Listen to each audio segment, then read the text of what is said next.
everybody? Yeah, we have gone live now, Paul. Lovely, thank you very much. Welcome to School Forum meeting, 14th of July. It's possible we'll have a couple of people join us in the next couple of minutes, but we've got a lot to do on the agenda today, so I'd like to move on fairly quickly. I'd certainly like to welcome Rebecca. Rebecca, I think you're stepping in place of Graham. Welcome to you. Yes, that's right. Thank you. Nice to see you all.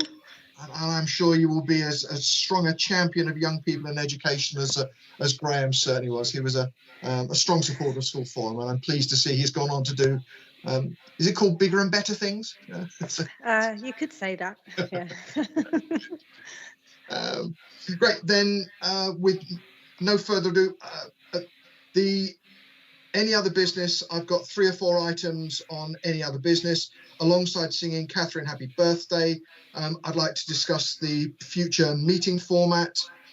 We need to look at the membership structure before the next meeting, which something I'll ask Luciana to look after. And we also will be electing a chair and a vice chair. So I've got 3 little items on any other business. I'll ask you all, but when we get there, if anybody else has any other business they'd like to raise. I'd also like to just shuffle the agenda very slightly. Item 53 on the agenda, which is ratification of our last meeting, which we can talk about briefly then. I'd like to bring that immediately after we've talked through the minutes and potentially approved the minutes of the last meeting. And I'd like to move Piers' growth fund item 57 ahead of the revenue outturn and the revenue monitoring reports, because I think potentially outcomes from that discussion may impact how we discuss revenue monitoring in particular, but also the outturn for last year.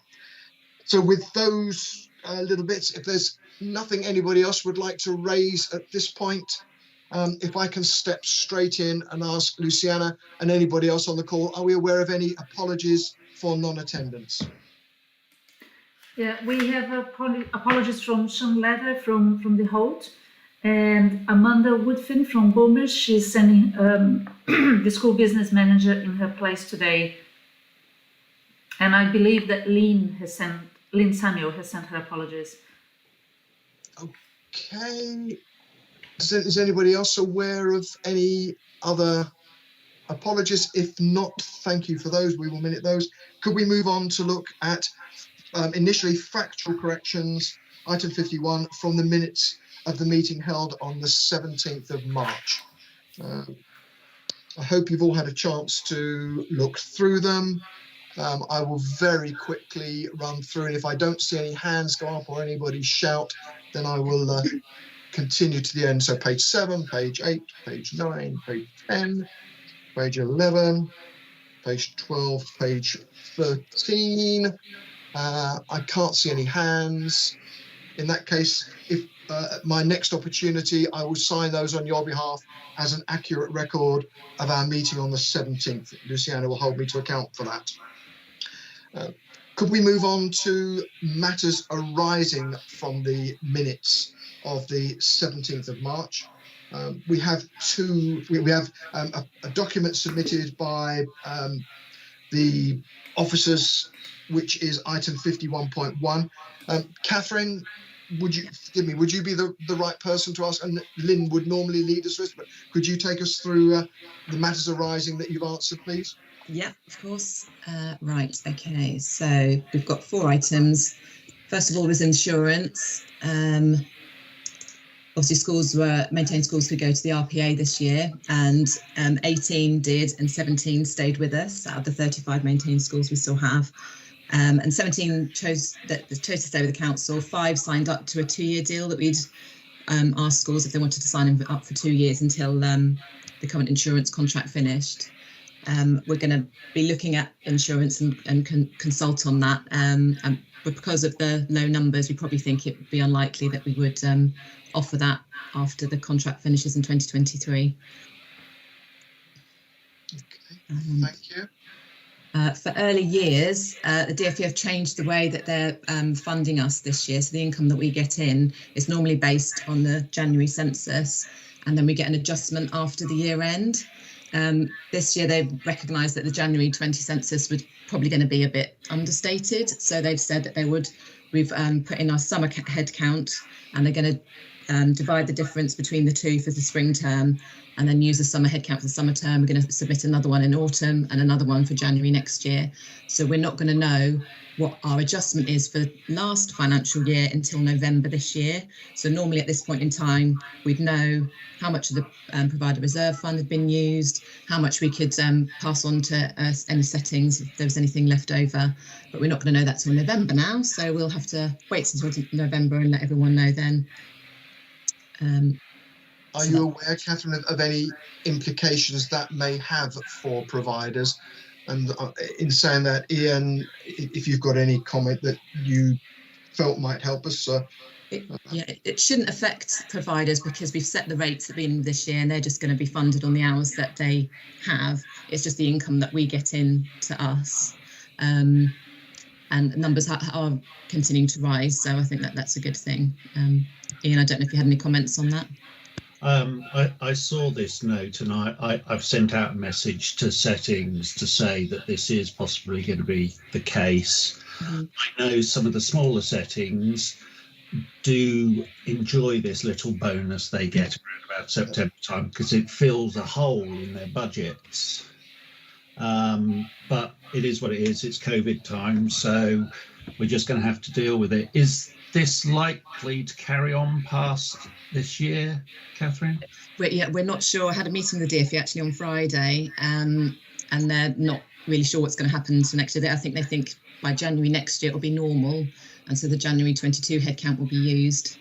So as long as we don't have another lockdown, a 10th wave, whatever we're on now, it should be go back to normal for next year. Lovely, thank you both. Are you using this room? No, I don't need to use it. Next one is a dedelegated review. So we're committed to looking at the dedelegated services that are left for maintained schools. We were supposed to meet in June, but lots of things have taken over that. But we're committed to having a meeting in September, in the beginning of September, just arranging it with the volunteers that have agreed to help us look through all the different services that are remaining.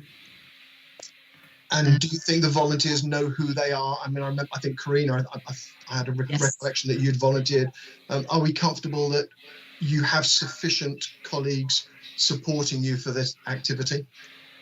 Yeah, I think so. So from the 3 schools that have stepped forward, we've got the head teachers and the school business managers from all 3 schools. So I think that's a good thing. Great, thank you. Sorry, Catherine, does that include, I know Louisa Gurney, who was the chair of WPHA, wanted to be on that. Is she included? Is she the Woodley head teacher? Yes. Yeah. That's yeah. great, lovely. Thanks, Catherine. It's okay. Right, so high needs block training, we did say that we would try and set something up, but actually it seems to be quite a hot topic and quite a lot of people want to know about it, and including colleagues in the council as well. So we're trying to roll something out for September, and we're going to set up a lot of dates that people can join in over Teams. But if Schools Forum want a dedicated session for just you, let us know, and then we could maybe stick it on to the beginning or the end of the next Schools Forum meeting. Then rather than leave that in the air at the moment, could colleagues stick a hand up if they think a dedicated session for School Forum members would be helpful, or would you prefer to dial in at the times that Catherine and colleagues will be setting up, presumably September into October? I can take a quick little snapshot now. If you could do your little yellow hand if you think it's, I'm not seeing any yellow hands, which would imply to me, Catherine, then let's assume for now there's no necessity for a dedicated session. Okay, fine. I've got somebody who's wanted to share something. No, okay. So it would appear there's no need for a dedicated session. Thank you for offering it. And we'll run in with whatever training you would have for everybody else. We can review that again, I'm sure, in October, and if we need one, come back to you and ask for one. Yeah, brilliant, of course. Thank you. If I can, and also invite others, if there are items that are matters arising that aren't addressed by those 4 replies, thank you for those 4 replies, could you raise them? I have a few, please. Sal, on page 8, you were going to reply to the task and finish group. So I know we've got a section at the back of this, and I'm assuming that addresses that particular item from the matters arising. Yes, Chair, if I can take the school admissions and task and finish group as part of item 54. Yep. Thank you. You had also committed to getting answers to the document that this group raised in December, sent out to the group. I am not aware that I've seen it yet. I'm sure it's on ever-growing list of priorities. It hasn't come out yet, Chair. It will do. We're in the process of trying to disentangle some of the elements of those questions that were particularly related to the SEND strategy, and then there was a whole host of other questions that weren't directly related to the SEND strategy, but were related to SEND and high needs block that we're trying to kind of disaggregate so that we can get the appropriate responses back to colleagues. We might be able to pick up some of it in point 59 in terms of some of that high level overview. Okay. My only comment is our next meeting is October, so it will be almost a year since we raised those questions. Yeah, I do appreciate that, Chair. Thank you. Luciana, if you could make a note, please, that item needs to follow through. I'm still following down. I'm moving on to page 9. Catherine, I noticed that the item 44 resolved 2, bullet 2, the contingency reports would include early years in the growth fund. We need to include the growth fund. It isn't in this month's monitoring update report. I'm sure you can pick that up next time we meet. Yes. We've got a specific agenda item we've talked through Heine's block. I would ask, if we look at page 11, there is a comment where Lynn discusses the fact that within the budget we've allowed some £400,000 to support the strategic review of Foundry's programme over the next period of time. Given it's such a substantial amount of money in relative terms, and given it's a one-off project, I'd like to ask, and Sal, it probably falls into to you for me to ask, could we have a specific update on that in December? You'll be 2/3 the way through the year, and I would hope have a good view on how that funding is helping. Absolutely, Chair. We'll provide an update for the December meeting. Thank you. If I could ask, again, Sal, it probably falls to you. Carol indicated that she would discuss with the council's finance director, writing to schools forum, confirming that officers were the finance officers were aware of the approach we had taken to the budget for this year. Forgive me, it may have been said. I've not had anything arrive on my email. Luciana, I don't believe anything's come to school forum from the finance director stating that there is an understanding and acceptance of the approach to the budget this year. I wasn't copied into it. Thank you. Are there any other matters arising that colleagues have from the minutes of the last meeting? I can't see hands and nobody has raised their voices. Then if there are no further items or no further matters arising from those minutes, I'd like, as I said a little earlier, I'd like to step on to agenda item 53. Luciana, would you like to just quickly explain why we are being asked to consider this particular point? Yes, I think the report is very clear, it's sort of self-explanatory, but we had technical difficulties at the last meeting, and as a result, the meeting wasn't being live streamed and therefore not available to the public. So we sought legal advice, and we are simply asking Schools Forum to ratify the decisions that were made at the last meeting. Thank you. So for colleagues, that there could be a contention that the decisions that we took at the last meeting may not be valid because there was no public viewing of our meeting as it took place. So there was no public viewing. And the guidance that we've received from legal officers within the council is that the approach that we should take is to ratify those decisions at this meeting, and then they become factual and cannot be challenged thereafter. So having just looked at the minutes, and I think everybody agreed they're factually correct, and we've raised items based upon the matters in those minutes, I'd like you all, please, if I could ask for you to vote on effectively ratifying the decisions that were taken at the meeting of the 17th of March. If you can use your little yellow hand, I'd be grateful. And I'm seeing lots of yellow hands going up. Thank you all. I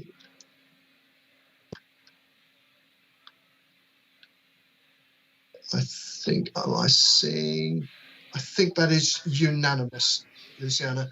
So thank you. If we could minute that, hi Shirley, if we could minute that the decisions of the 17th of March have been ratified by School Forum at its meeting on the 14th of July. Thank you. Luciana's back up today, just in case the system goes down again, but hopefully it won't. If I could move then on to item 54, task and finish group update, school admissions. Sal, if I can hand over to you, please. Yeah, good morning, colleagues. In terms of the school admissions task and finish group update, I know I shouldn't start with an apology, but I shall.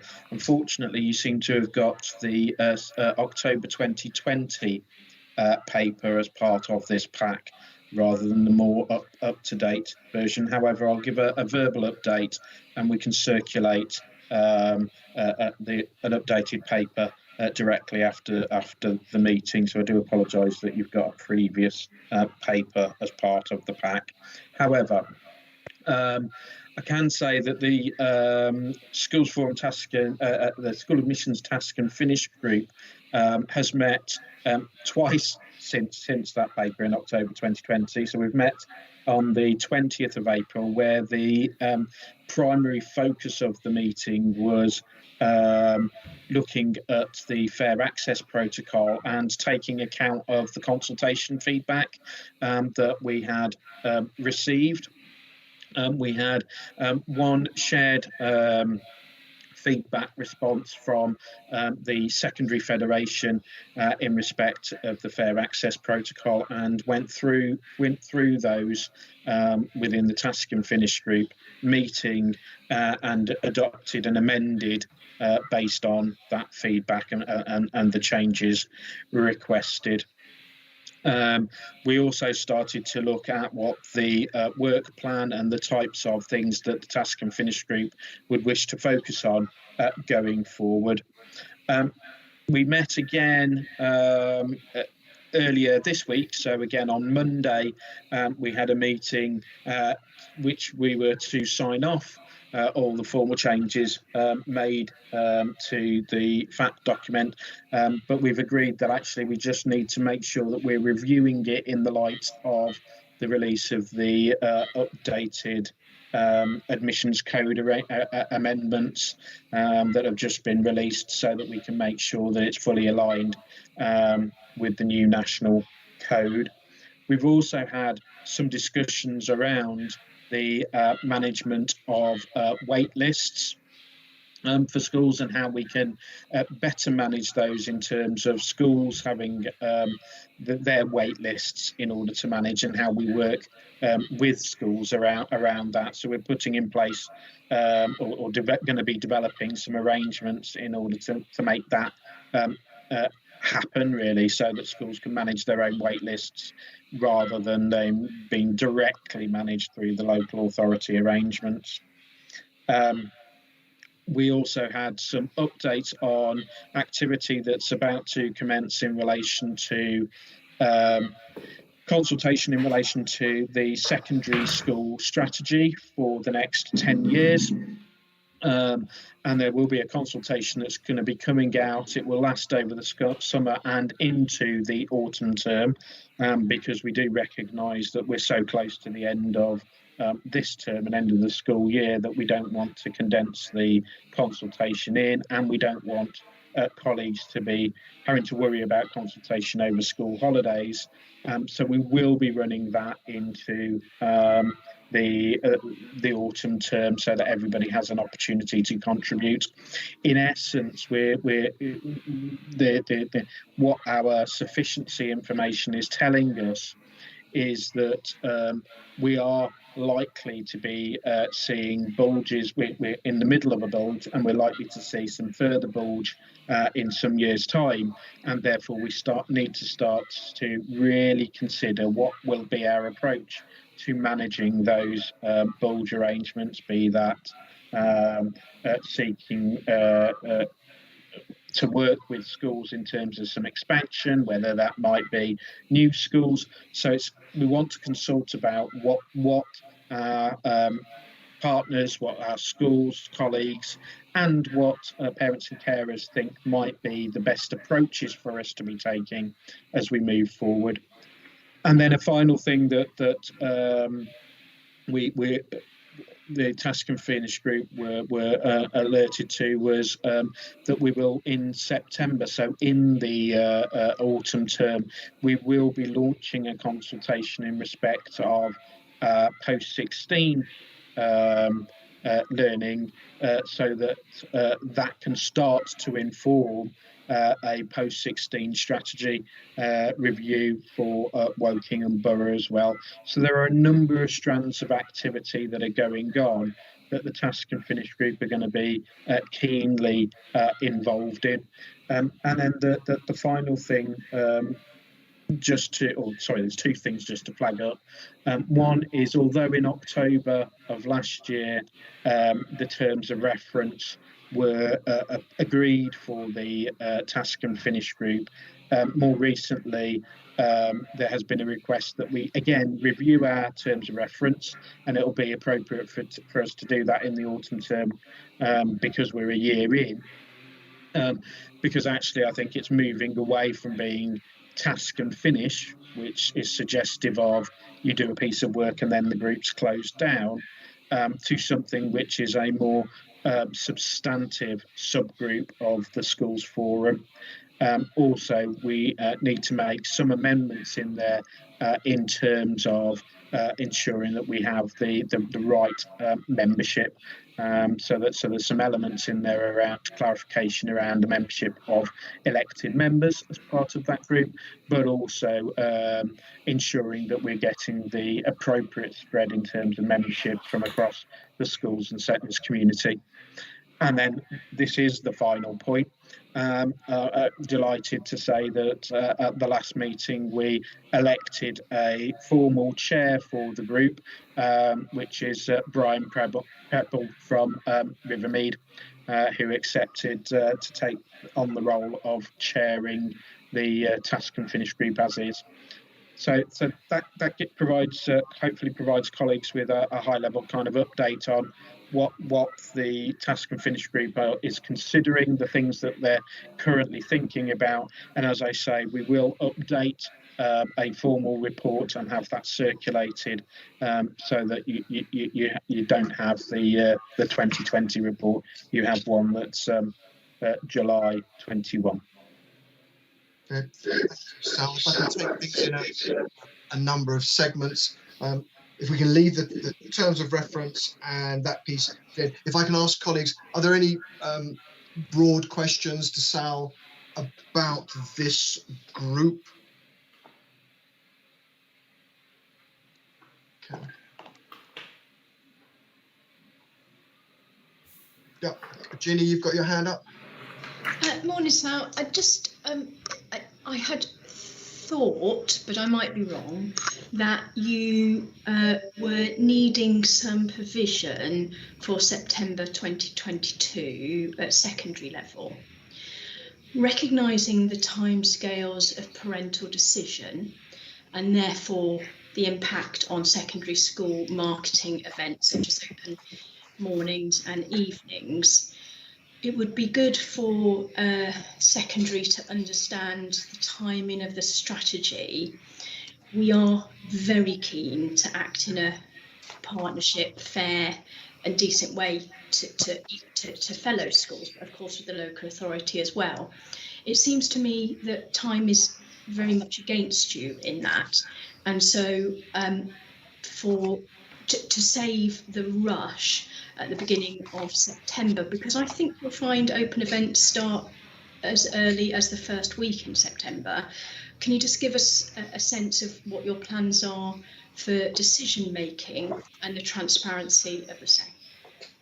In terms of the strategy decision making? In terms of, I understand that you are requiring additional places, significant additional places for September 2022. Last year, I think in March, if memory serves, the week of admission of sharing with families, there was a very rushed decision. And there was a commitment from the local authority not to find themselves in that position again because of the pressure it puts on the operational needs of secondary schools, but also the transparency of decision and about how that all happens. Given you don't really have till March, you have till September, what is your thinking about the needs for September 22? That's the first question. So, somewhere between 90 places, 60 places, and when you will share that.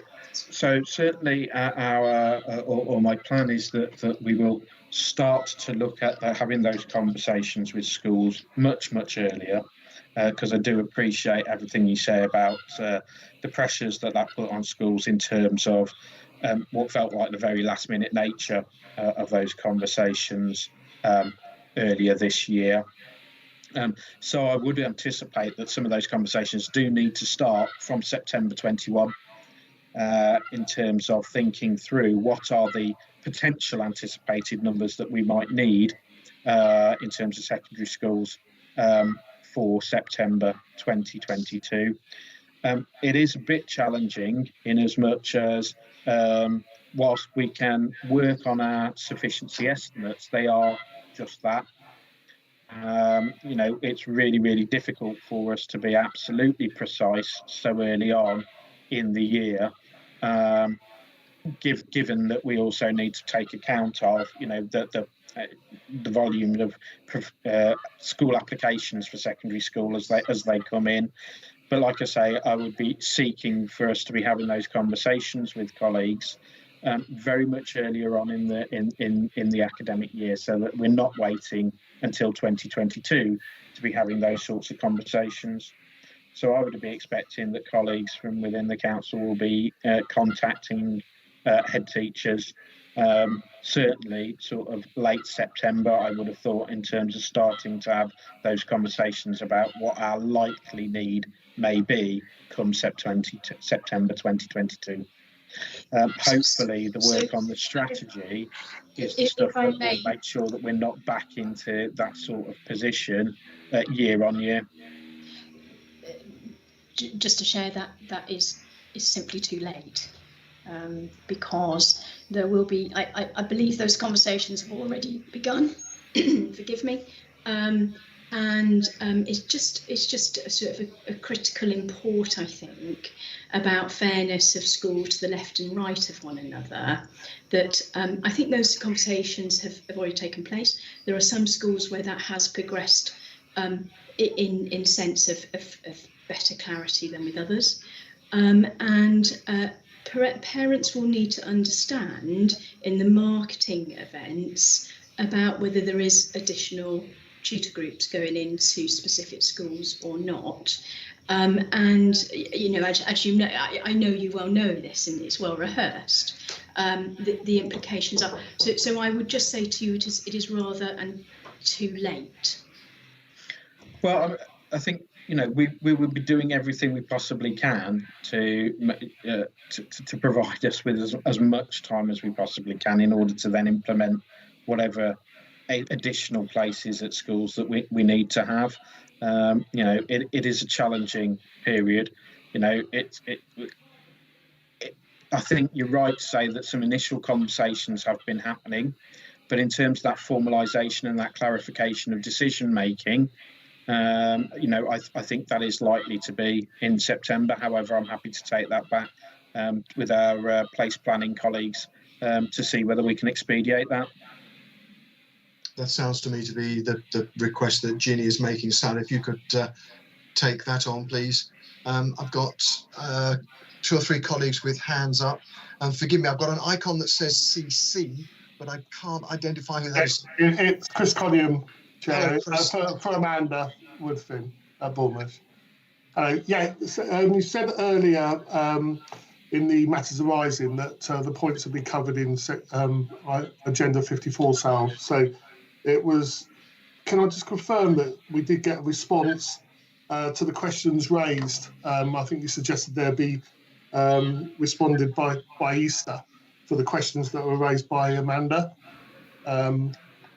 It's I think section 50, if I remember right. Yeah, 50 in the minutes.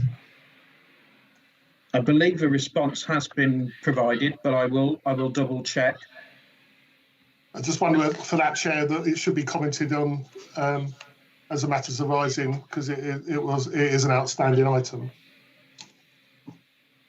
Thank you, Chris. Okay, so just for other colleague support, in the minutes of the meeting of the 17th of March, under item 50, any other business, Amanda raised, and those of you that were at the meeting may recall, 6 particular questions and addressed them to Sal. Forgive me, Sal, I had a feeling that shortly after the meeting, you sent a written response. So, Chris, it may be that there is a response. It would be helpful, I think, perhaps if we attached that response to the documents we've got. But perhaps Luciana and Sal can just check that I had a feeling there was a formal response. Paul, if I just say, I think it was emailed, not to yourself, Chris, but an email was sent out with the responses to Schools Forum. I'm happy to attach the email to the minutes of this meeting. Yeah, that'd be great, Luciana. Yeah, that'd be great. Thank you, Chris. Thank you, Luciana. Emma, your hand was up, and then I'll come to Shirley. Yeah, hi. It was also referring to primary schools and allocation of a new EYFS class. Obviously, we agreed to protect local schools, and we still want to do that. But we would like to know much earlier than Easter whether we need to open a new EYFS class because of recruitment and all the complications around that. Absolutely. Again, I'll pick that up with our school place planning colleagues. Okay, thank you. Emma, what sort of, you say before Easter, are we talking March the 31st, or are we talking January the 31st? Parents apply for places by the January, but then we have a real time lag when they get sent their offers and the offers get accepted or not accepted. By the time we hear back, we get lists so late. But if we have to open a new EYFS class this year, we've also got to get, because it's a new built school, the LA will have to furnish it, etc. It's not just an existing class, it could be an extra class. So, Absolutely. Thank you. My question was phrased such that you might give me a date that we can suggest Sal tries to meet. Yeah, I mean, it would be very helpful in January when the applications are in, because presumably the local authority will know how many applications they've got for schools in the area. So that would be helpful early January when the deadline is for the parents. Thank you. Sal, if you could talk to your team about potentially meeting an early January date. And Emma, your primary type question echoes Ginny's, secondary type question, which is the timing of this information, the early release of this information, and understanding it is absolutely critical. It's critical to budget, staffing, everything really. Yeah, absolutely, for everybody. Yeah. Shirley, can I come on to you, please? Thank you. Yeah, I mean, Sal will know what I'm going to say because I'm in the task and finish admissions group. So I think going back to both Ginny and Chris's points, so the questions, we did have an email, Lucinda is right, we did have an email. I don't think it directly answers the questions that we asked on point 50 on the previous meeting. There are still questions outstanding on that the email was answered, but it doesn't actually specifically answer the questions that were asked or give us assurance. I did raise it again this week in the meeting, and Sally's aware that there is still not a commitment that everything will be in place for us to have that information on National Offer Day, because the software will potentially not be available till next September. And while Zoe and Sal have said they will do their very best, I have pointed out their very best does not help us. And so we do need commitment from that in terms of where we stand. So it goes back to point 6. And I think also going back to what Ginny has just mentioned in terms of point 1 on that, the response about why we find ourselves in that same position. And then point 2, the transparency of decision making and the conversations again going on with schools. So the things that Ginny has raised this morning link directly to those points that were raised in the previous under any other business on point 50, page 13. Amanda, do you have a suggestion? Sorry, Shirley, do you have a suggestion? Therefore, do the outstanding points become the priority for the group to discuss at its next meeting? Or is there something that School Forum can do to help focus attention upon those issues with a reply back here rather than to your group? Help me.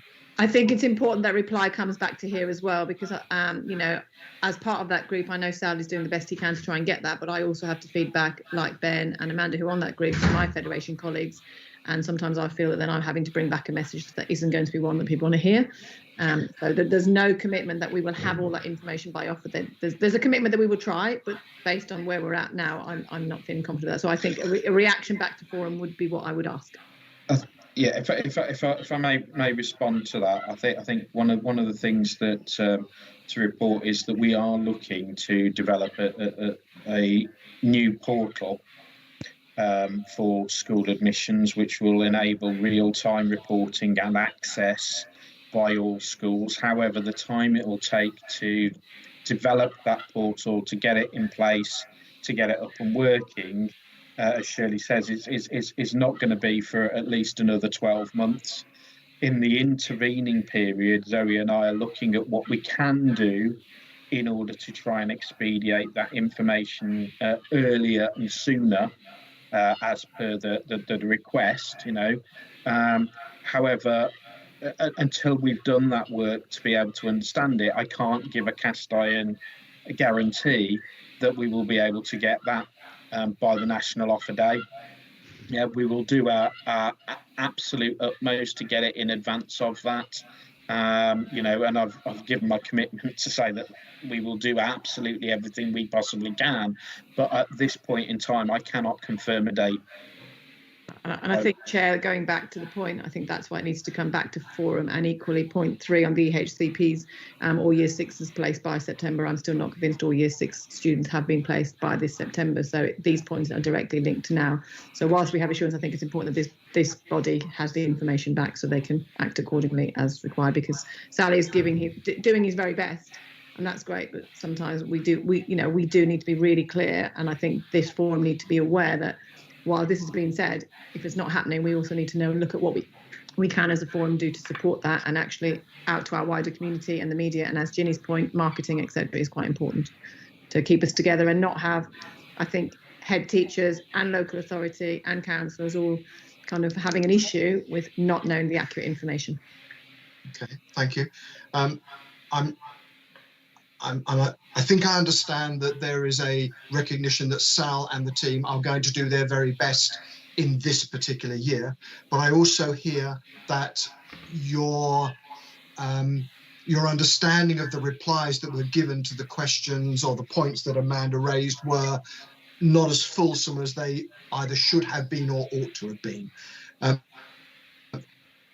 Appropriate, Sal, for you please to spend a little more time and answer those questions more fully. I'm more than happy to review the answers and review the responses that were given. I think there's a difference between providing an answer and providing an answer that's liked. You know, so I just need to be really, really clear that you know, we are doing everything we can, but unfortunately we're not in a position where we're able to give the concrete guarantees or the precise definitive responses that some of our colleagues are seeking at this point in time.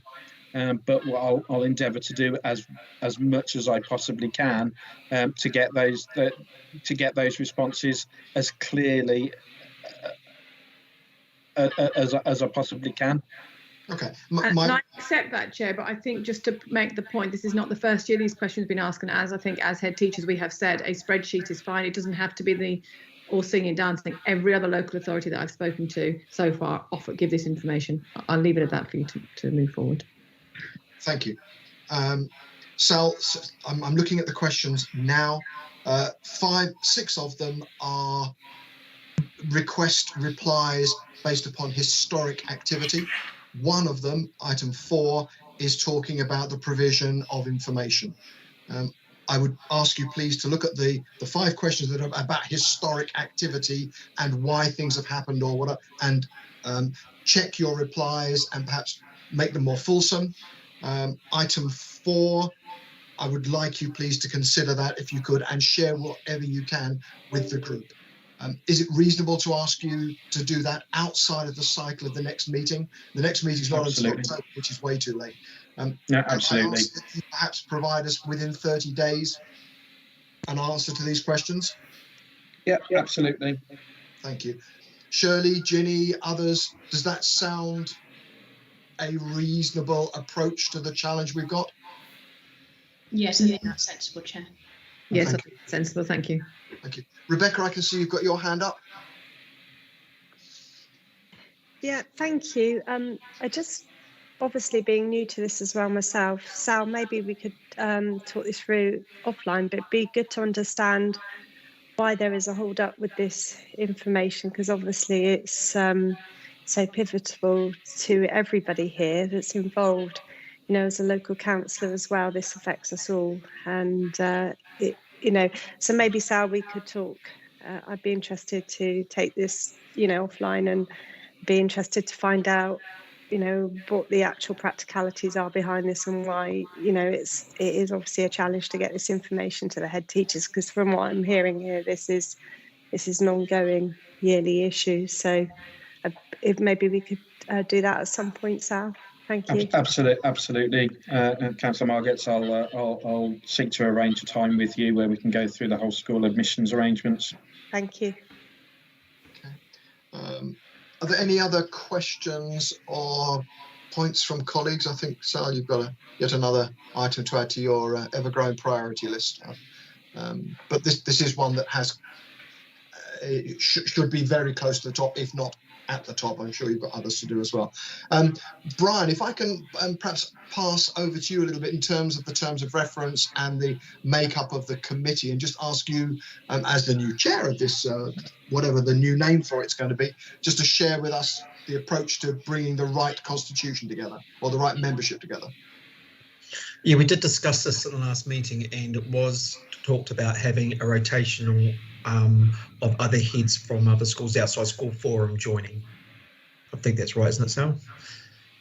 Yeah, that's right. So in essence, what we want to make sure is that the school admissions forum, that there are opportunities for head teachers to engage with the forum and engage with that conversation around all things schools and schools admissions, really.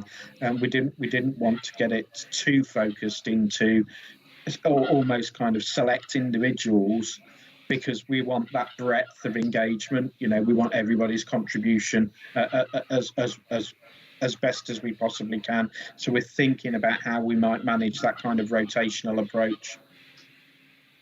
I think it's been more with primary, because as a peers secondary, we have representation already on the group. Yeah, so we can go through to WPHA and look at getting some members from there.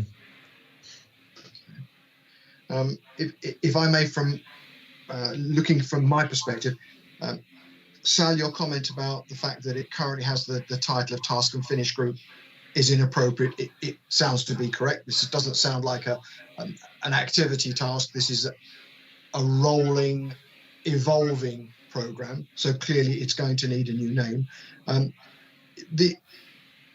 the breadth of activity that you described seemed far wider than the role that I am reading here. My impression had been that this was a group to look at admissions. I was listening to a much broader breadth and description of what the group will do. Could you just share that with us again? It sounded like we were talking about post-16 education and what wonderful things, which seem to be straying quite away from admissions. Well, I think all of those things are interlinked, because the admissions arrangements and understanding admissions and understanding sufficiency as it works through the entire education system is why we want to make sure that the school admissions task and finish group is engaged and understands the other elements of work and activity that's going on.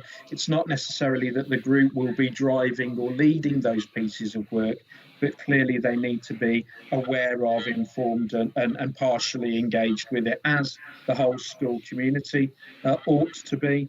I think that the focus is still very much on school admissions, and I think it's fair to say that over the course of the last year, and because we meet termly, there's only been those 3 meetings since the start of this as a new group.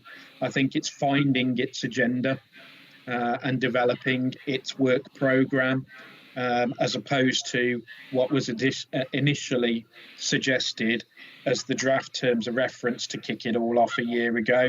So there is a little bit of development that's happened over the year, which obviously we'll be wanting to take account of in that terms of reference review, to make sure that actually the activity and the scope of the subgroup, or whatever it ends up being called, doesn't have drift from school admissions, because that's its primary focus, but does absolutely take account of other things that are going on within that education context that's driven by sufficiency and admissions. Thank you. That's a more reassuring, so a wider definition. Thank you. I get that. Brian, a couple of other pieces, if I can sort of throw these back to you as the chair. I noticed that we are looking at something like 7, 8 colleagues from School Forum, or potentially from School Forum, who will be members of this particular group. I'm assuming that you will work with the primary clusters and the secondary school heads to find those colleagues to join you on the group. And I'm guessing we leave that to you, but I'm sure that Luciana, if you need it, will give you the support you might need for elections. Sounds very formal, but identifying that right group. I would also make a comment in terms of governance. I noticed that the quorum was effectively, I think it's 5, a minimum of 5. Given there are 7 Wokingham Borough Council officers listed as possible, I think we would need to describe that of those 5, a minimum 3 shouldn't be officers of the council. Otherwise, governance will look far less robust than I'm sure we would want it to look. Yes, Sal and I are catching up soon to go through exactly how many members we think should be on this group, and then we're going to go through all those parts as well. Great. Could I also suggest that whilst there's a formal, at the moment, you're suggesting a formal reporting mechanism. That sounds wonderful. I'm sure colleagues at this meeting would like to hear would like to know that your discussions are leading to progress. And my guess is that, and perhaps I'm wrong, but my guess is that January time would be a good time to see that report. But equally, something like July time, in terms of understanding the outcomes of that particular round, they would seem to be 2 dates. Now, forgive me, I could have got the January date wrong, but I think perhaps you should consider 2 dates to come back to School Forum, one being a formal report of what you've done and your progress and how you're moving forward, but equally a more numerically based outcomes type report after admissions have been undertaken, or at a point in which you feel there are conclusions that can be drawn. I'm really hoping that those colleagues on this call who know what they're talking about, as to me, who's getting what I'm talking about, might suggest whether that's a reasonable approach. Happy to incorporate that, Chair. At least that thinking. It's the concept of potentially 2 times coming back to school forum with some output.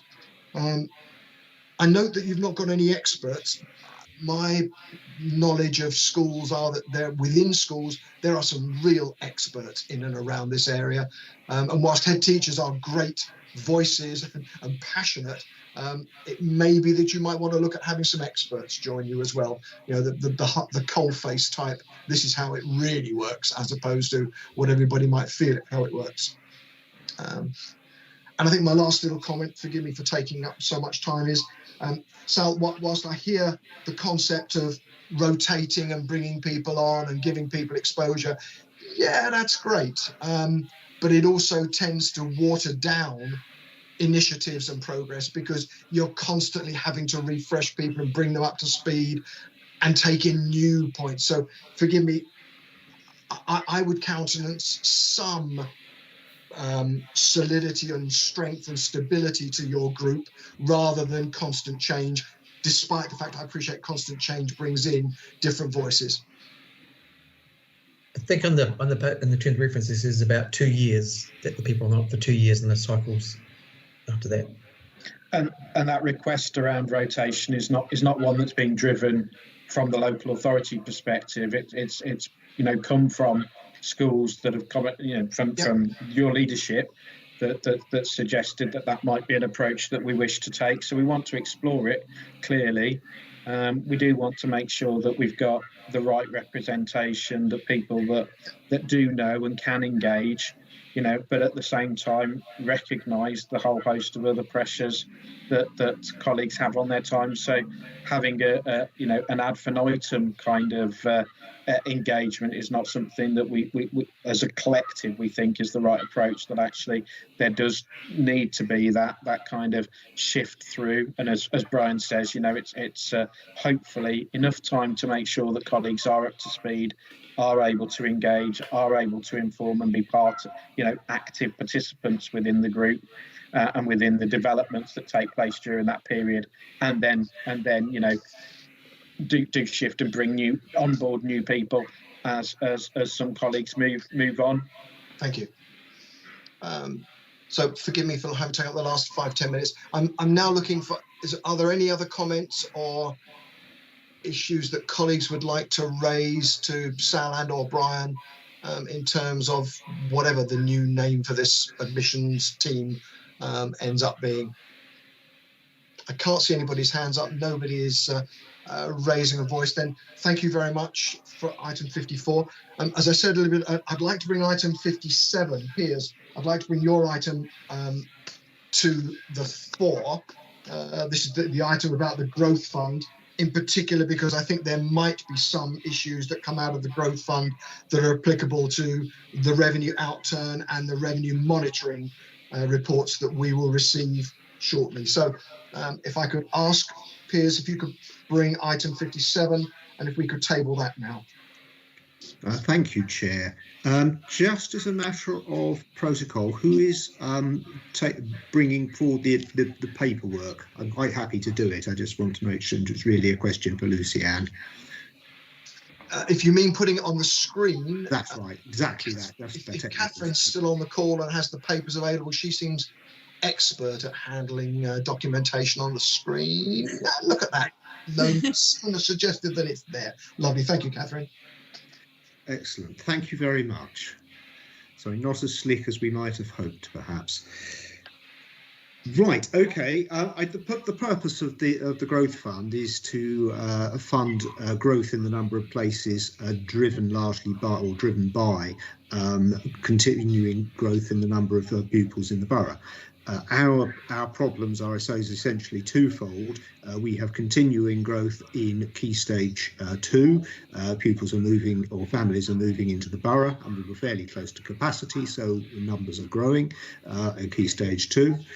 We have localised issues, I would say, in Key Stage 1, because the the borough's choice over a decade ago to focus new development into a small, relatively concentrated number of strategic development locations has meant that there have been very significant rises in the numbers of children requiring reception places in those communities where new homes have appeared, particularly in the southwest. But beyond that, we have a rising problem of into secondary, with particularly around year 7, year 8, with the numbers of students that are moving across from primary. And the problem is being exacerbated by families moving into the borough. We always have an issue at secondary as a very complicating factor, that we have significantly more offers and applications and offers on offer day than we have by the time we reach September and the start of the new school year, which I always interpret as being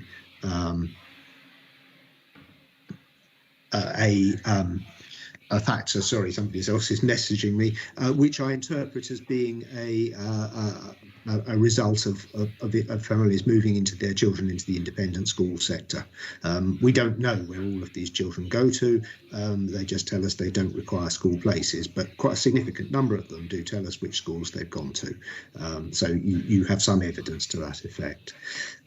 We certainly have some local factors too. The more recent factors is one of the issues about the sort of unknowability of the future. So one of the key issues at the moment is arrival of families from Hong Kong, and that's certainly causing challenges to the admissions team at the moment. But that is subject to pressures and controls that are outside of our control, not least, I suspect, the behaviour of the Chinese government in future months. Okay, if we can move down a little bit. Where have we got to? Okay, so we've been talking, splitting around a bit. Okay, it might be a useful idea if we went down and looked, Catherine, at the spreadsheet, which I think is underneath. Excellent.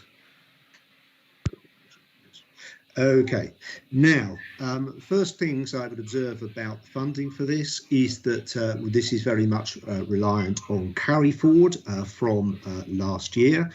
Members may recall that we have discussed the use of carry forward, I don't think specifically into the 21-22 year. I'm not sure if that was picked up in our overall financial reports, but certainly in the new report to the forum of the 18th of December 2019, it was made clear that the growth fund budget for the future year was dependent upon the 1920 transfer into 2021. So the idea...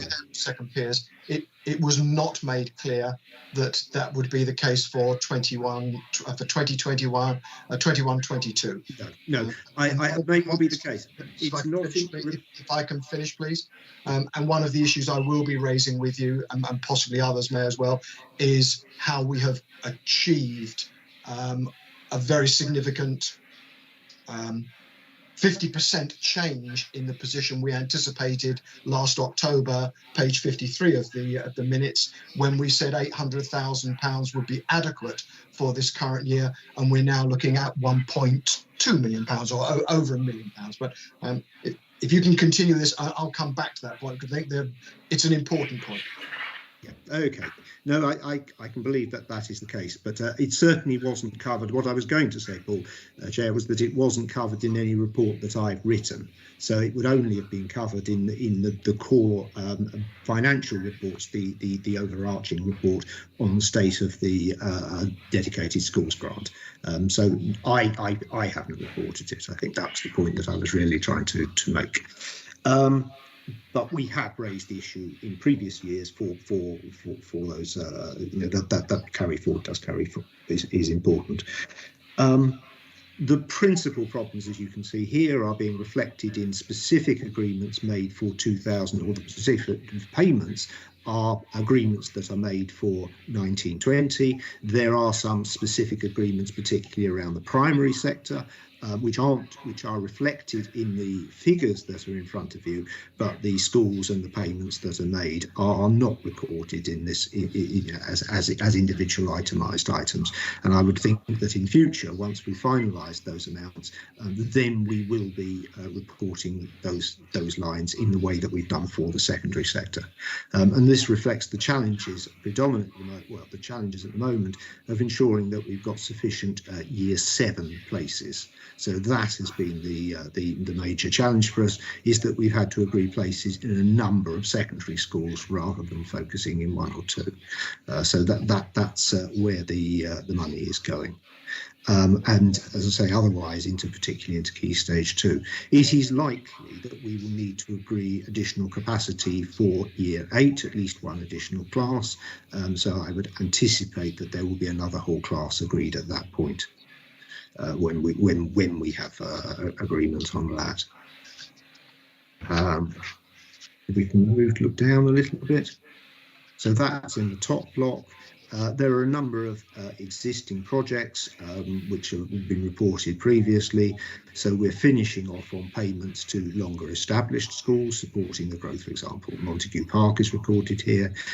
We have payments going to the diseconomy and start-up costs of Aldergrove Primary, and it is likely there may be a need for support to Farley Hill. Depends if there is but they are in a different situation to the other schools because they are a school that is simply relocating, and I think there's no agreement to additional payment from this source at the moment. So that may be a credit. The costs that we're incurring at Farley Hill are predominantly being met or are being met from capital budgets at the moment because they're essentially relocation. It's a lift and shift operation at the moment. Matthews Green pre-opening grant. This is the new school in the Matthews Green area. That reflects the continuing, or the case for the school reflects the continuing rapid growth in the number of homes. The opening was deferred to 2022. It may be that will be subject to further review by Director of Children's Services and in conjunction with the lead member for Children's Services, in the light of the applications that we receive for. It's inevitable that it will have to be in the light of the applications that we receive for 22 school places, which of course we're not at the moment.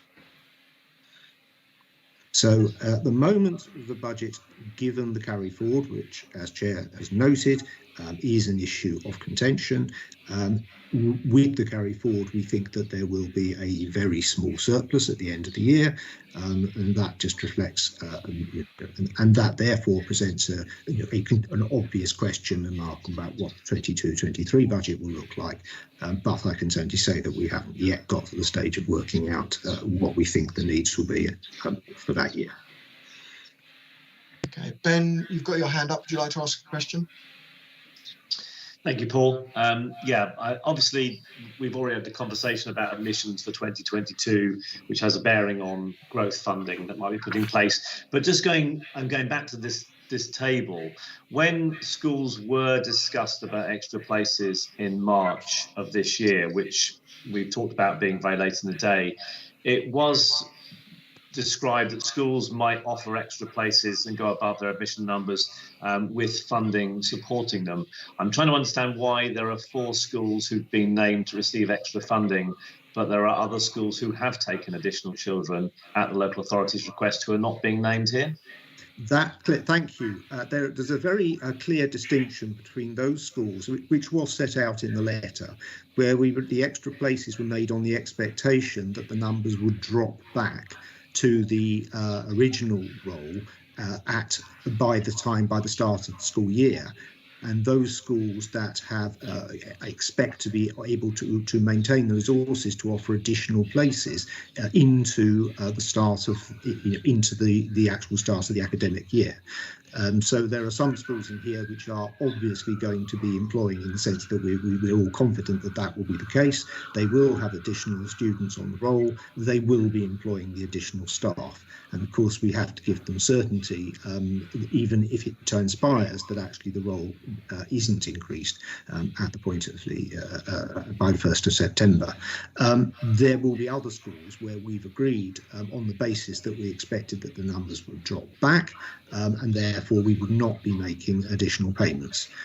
If it transpires that numbers don't drop back and schools are incurring additional costs because of those additional offers at the beginning of the allocation process, then plainly there's a conversation to be had with those schools about the additional costs that they are incurring. But that's why there's a distinction between the two groups of schools.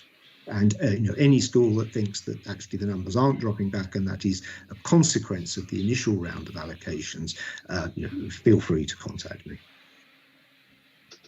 Ben, can I take it from that you believe, and I certainly think that we are likely to be looking for significantly greater detail in these figures than perhaps we are seeing at the moment? Yeah, I think in terms of going back to admissions and the reporting on that, yes, there does need to be a detail about, well, where have schools ended up as a result of that request? Yeah. But I think one of the things we're talking about is the transparency of process. And I think that if the local authority is going to ask schools to take above their admission number and pay for those additional places, then there needs to be transparently made clear that there is no guarantee that you will receive funding if you agree to take extra places, because I know there are a number of schools who are not named here who are still over their admission number and are likely to be by September. And so I think that needs to be clearer and more transparent. Thank you. Karina? Hi, thank you. Can I just go back to Piers's point about the Matthews Green School? So can I just confirm, Piers, that categorically the school will only open if there is sufficient demand, which you said was 22 places? And if that's the case, will that be set on the March date? So that even if families moved into the area later and wanted the school, they wouldn't then, it would be a change of mind? Let's be clear, the opening or not opening of the school is a decision that's owned by the Director of Children's Services in conjunction with the lead member for Children's Services. It's not a decision that I would take, and therefore I can't give you the assurance that it's purely driven by the question about local demand. So, my concern is this year alone, there are 71 empty reception places in the local schools. So those schools are significantly suffering, and the numbers don't look like they're going to change next year. So if that school does open and it's not because of demand, those schools are going to suffer even further. Yeah, I don't think that's right. That point in the message is heard very clearly, but ultimately the decision isn't mine. So there is no point my telling you how a decision or the grounds on which a decision will be taken when my part in the process is to prepare a report and the decision making is by others. Okay, and so when that decision is made, how do we get to understand who made it and why? Well, it'll be the Director of Children's Services will be making that decision. And is it reported anywhere as to why the decision? I don't think this is a decision that would require a formal process, but I think Sal is probably the person to talk more clearly about the decision-making process. If it looks like we are in a position where we need to make such decisions, we would be engaging with neighbouring schools in advance to make sure that you are aware of what is potentially and likely to happen. So I will make a commitment to say that we will engage with neighbouring schools around any such decision. But as Piers says, the decision in itself is one for the Director of Children's Services and the lead member, and it will be undertaken in the context of numbers and potentially other issues that are also arising at that time. So I think Piers is right, is that we can't give a cast iron guarantee because it very much depends on what is happening and what we know to be likely to be happening at that given point in time. But like I say, I can give a commitment that we will be engaging with neighbouring schools because we do absolutely take into account the very difficult potential impact of such a decision. Thanks, Sal. Can you also just consider how you deem a school to be a neighbouring school? Because given what I know about working parents and how far they will travel, it wouldn't just be the immediate local schools. You'll be talking about a much far wider set of schools, because parents will travel across working and go to a school of their preferred choice. Absolutely. Okay, I think we need to put a pin there, Karina. I don't think we've explored that far enough yet. But Shirley, I can see your hands up. We'll come back to that, Karina. I think there's more to be gained from that. Shirley, your hands up. I think it was just really to echo what Corinne is saying, and having been the school who has now got 120 places in each year group, and listening to peers, I think it's really important we're really clear about the numbers going forward, and they are accurate figures before any additional schools are open, because the impact on a school is massive, as we all know. Thank you. If we can then, are there any other comments around that particular theme? Sal, if I can just come back and visit. Whilst Graham, goodness me, Graham, welcome. You've got your hand up. Please share with us your thinking. Thank you. I apologise that I couldn't get in earlier, and I've just come in on her, Karina, and the last couple of points. And I assure you that the immediate capacity and impacts of any schools will be considered. So I can't predetermine what the decision is because I don't have all the details in front of me, but it would be not right to create an impact where there are available spaces in the current capacity. So I've heard what you said very clearly and loudly, and I'm afraid that I didn't hear anything before those points. So I hope I've said that in context. Thank you, Graham. Karina's point has been echoed several times. You may recall there have been historic issues where schools have opened for probably very good reasons, but the unintentional impact upon other schools in the area has been very significant, and we are many years later still struggling with some of those issues. So thank you for that reassurance. Are there other comments at the moment? I'd like to explore two further areas, if we may.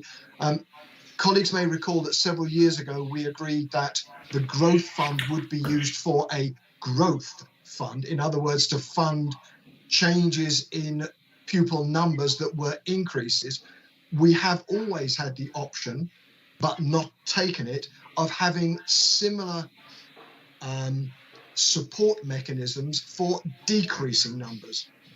Given the way our geographic profile of young people in individual schools is being influenced by new schools, I do wonder whether there is an opportunity now to reconsider whether, as well as a growth fund recognizing where there is increase in volume, there may need to be some sort of deceleration fund, a decrease in volume fund, to make up for the fact that some children at certain stages will move across to the newer schools. Is that something that you think we should consider, or do we focus our attention more on trying to get the growth right rather than trying to get the geography and profiling right? Looks like I'm out on my own. So let's drop that topic. Oh, hang on. Carol. Hello, Carol. Yeah, just trying to find my microphone. I think it's something that we need to look at for schools that have a falling role on a temporary basis. And I know it's something that the new national funding formula is going to look at. So yeah, that's my comment. Thank you. Karina, your hand's up again. Thank you. Yeah, I would agree with Carol. I know a couple of neighbouring schools that, for example, have got 21 spare places this September. That's huge on your budget. And, you're either looking at redundancy or I don't know how you manage a budget like that. So I would agree with Carol. Okay, Thank you. Piers? Yeah, I just wish to say from the officer side that there have been some very preliminary conversations around this. The guidance has always been that it should be where there's an expectation that the places will be needed. So it's undoubtedly talking about temporary arrangements. One of I suppose the two areas that are of particular interest to us, if this conversation does go further, and it seems that there is some interest in it, are schools that may be affected by major regeneration schemes, where we've cleared housing estates to enable rebuilding of those estates. And that's led to a fall in roles, and potentially also around the issue of new schools arising in areas of development, because new schools inevitably open offering at least 30 places, and it might be, assuming we've got it right, but there's still a need for only, say, 15 places, and that might be a pointer towards supporting schools in the immediate vicinity. But we do only have a finite amount of money, of course, so one needs to balance that against the potential for support. I think you need to be careful where you go around finite amount of money, having just wizarded up £500,000 from nowhere. Can I suggest, perhaps, Luciana, for our next meeting, we could have an item where we table an item where we as a group discuss whether we think that, following, for example, Carol and Karina's suggestion, that some form of temporary falling role funding might be considered alongside this particular fund. Catherine? Oh, yeah, I was just going to say we were going to discuss it as part of the task and finish group as well for the schools block funding. So that'd be something we'd have to consult with schools on, and obviously consult with Schools Forum if it's the Falling Roles Fund was something we were going to do. Yes, then is Darren still on the call? Darren, as chair of the task, are you still there, Darren? I know you were potentially. Yes, I am. Yeah. Is that something that you would want to take in the task and finish group and come back to School Forum with a recommendation, or would you like School Forum to discuss it first and give you some guidance as to how you might go away and look at it? What would be your take? I'm happy to talk it through with task and finish. Okay. Then if I'm looking down are others comfortable that is the approach, that we let task and finish group pick this up and come back to School Forum with some recommendations? Shirley? I just think it's a really important item, being in the school for 4 years now with a 5-year falling role. I think this is a really important item, and I do think it should come back to Forum as well once Darren has got the recommendations, because I wouldn't want any other school to be in the situation that Forest has been in. Okay. Are there other comments? Piers, you've still got your hand up. I'm not sure whether, forgive me if that's from a previous comment or you'd like to talk again. No, apologies, previous. Not a problem. Then if I can ask Darren if you could take that issue away. I get the feeling that we're looking at both the issues of declining roles full stop and temporary declining roles, and how we might look at those two areas, and geographic profiling of where new schools are coming in, which might be to the, I'll say, detriment might have an impact upon existing schools. Liz, you had your hand up. Yeah, no, you've covered it all. I think that it's really important, and I think if we do have a falling role fund, I think that also might add backing to, and highlight why, these decisions, when the decisions are made to open new schools, then this would help with the decision making. Yes, thank you. And that sort of feedback through to Graham and Carol and others who will be in the positions to be making these decisions, I'm sure would be helpful to them.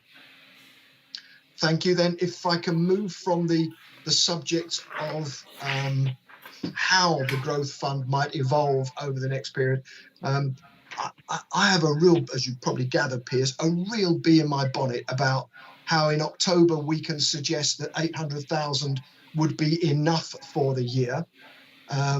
And now we are saying it's going to be 1.2 million. I just don't get that. I really don't. And I just don't get it.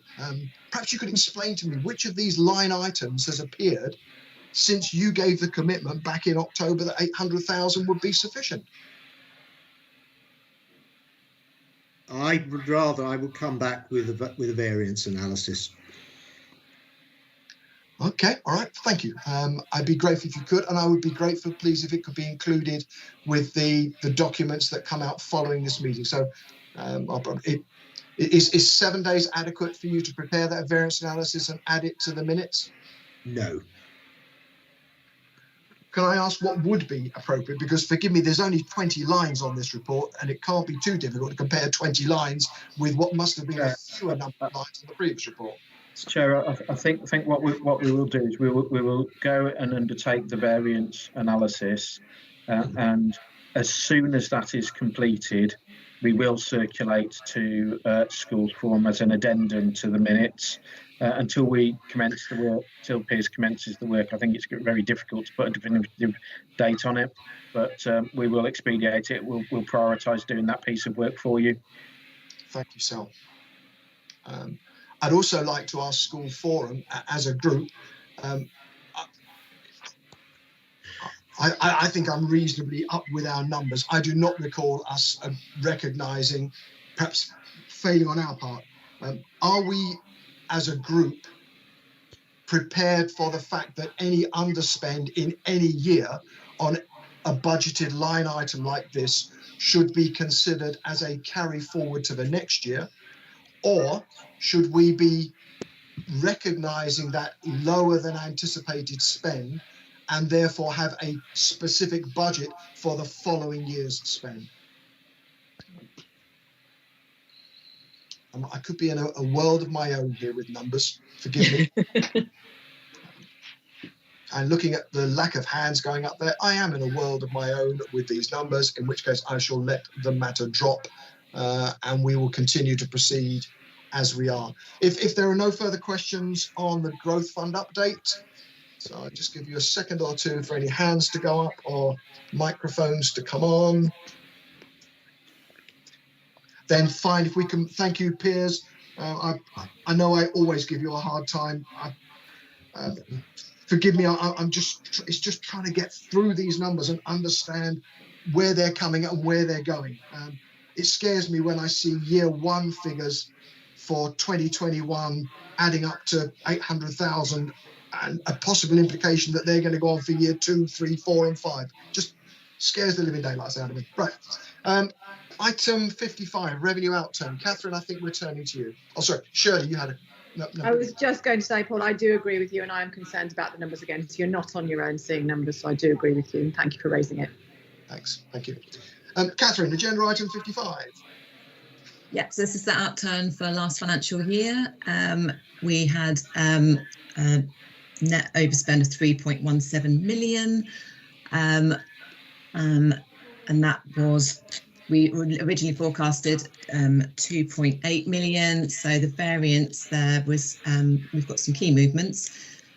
Schools block was underspent by 196,000. Part of that is to do with the growth fund we've just talked about, because we've brought forward, we've shown the underspend on there for this year, rather than saying we've spent it all and we're holding it in reserve. We're actually showing it there now because we're being transparent about it.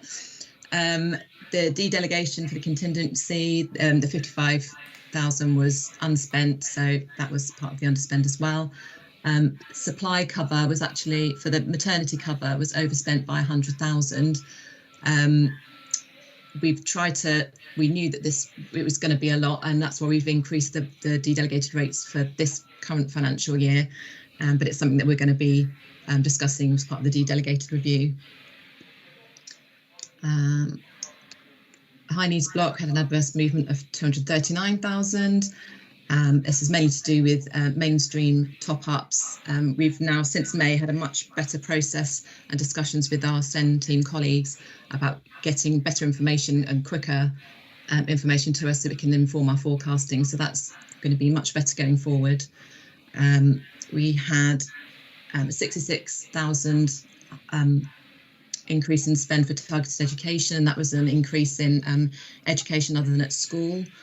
And also private hospital education, that was 62,000 higher than we forecasted, and that seems to be a bit of it. We're going to try our best to look at that this year, because it just seems to be we just get random invoices that just come in from settings from private hospitals that we don't know are going to come, basically. So we're going to tighten up the process on that. I've also got a bit in here about school balances. Obviously, we only see maintained schools balances, and they've actually increased on 1.9 million compared to last financial year before. And there's a big range across all of our schools. Some are holding balances below 5%, some are holding balances above 10% of their income, and 3 haven't got any, they're predicting no balances at the end of the year at all. So we're going to be looking at that, and we can bring a report that's got more detailed information on it, but obviously it's only maintained schools that we can report on. And we've just got the table there that just shows everything that I've just said about, just shows all the ups and downs, and that's the actual spend for the growth fund this year and the underspend there, so showing it in a much better way, I think, this year. Thank you. Liz, you've got your hand up for a question. Yeah, it's just regarding when you were mentioning about the supply costs and the de-delegated review. Have I missed when, because I thought that was meant to be happening in June. Have we got plans for when that's going to happen? Yes, yeah, I did mention it in Matters Arising earlier. Yeah, we didn't get together in June, but we're going to hopefully meet in September and talk about it, because the de-delegated services will get voted on in December. So we're looking at everything, and the volunteers that have come forward, we're going to start looking at it from September. Thank you. I'm just worried about if it starts in September, we've got only up till December. It's going to quick turnaround. Yes, yeah. Thanks. Karina?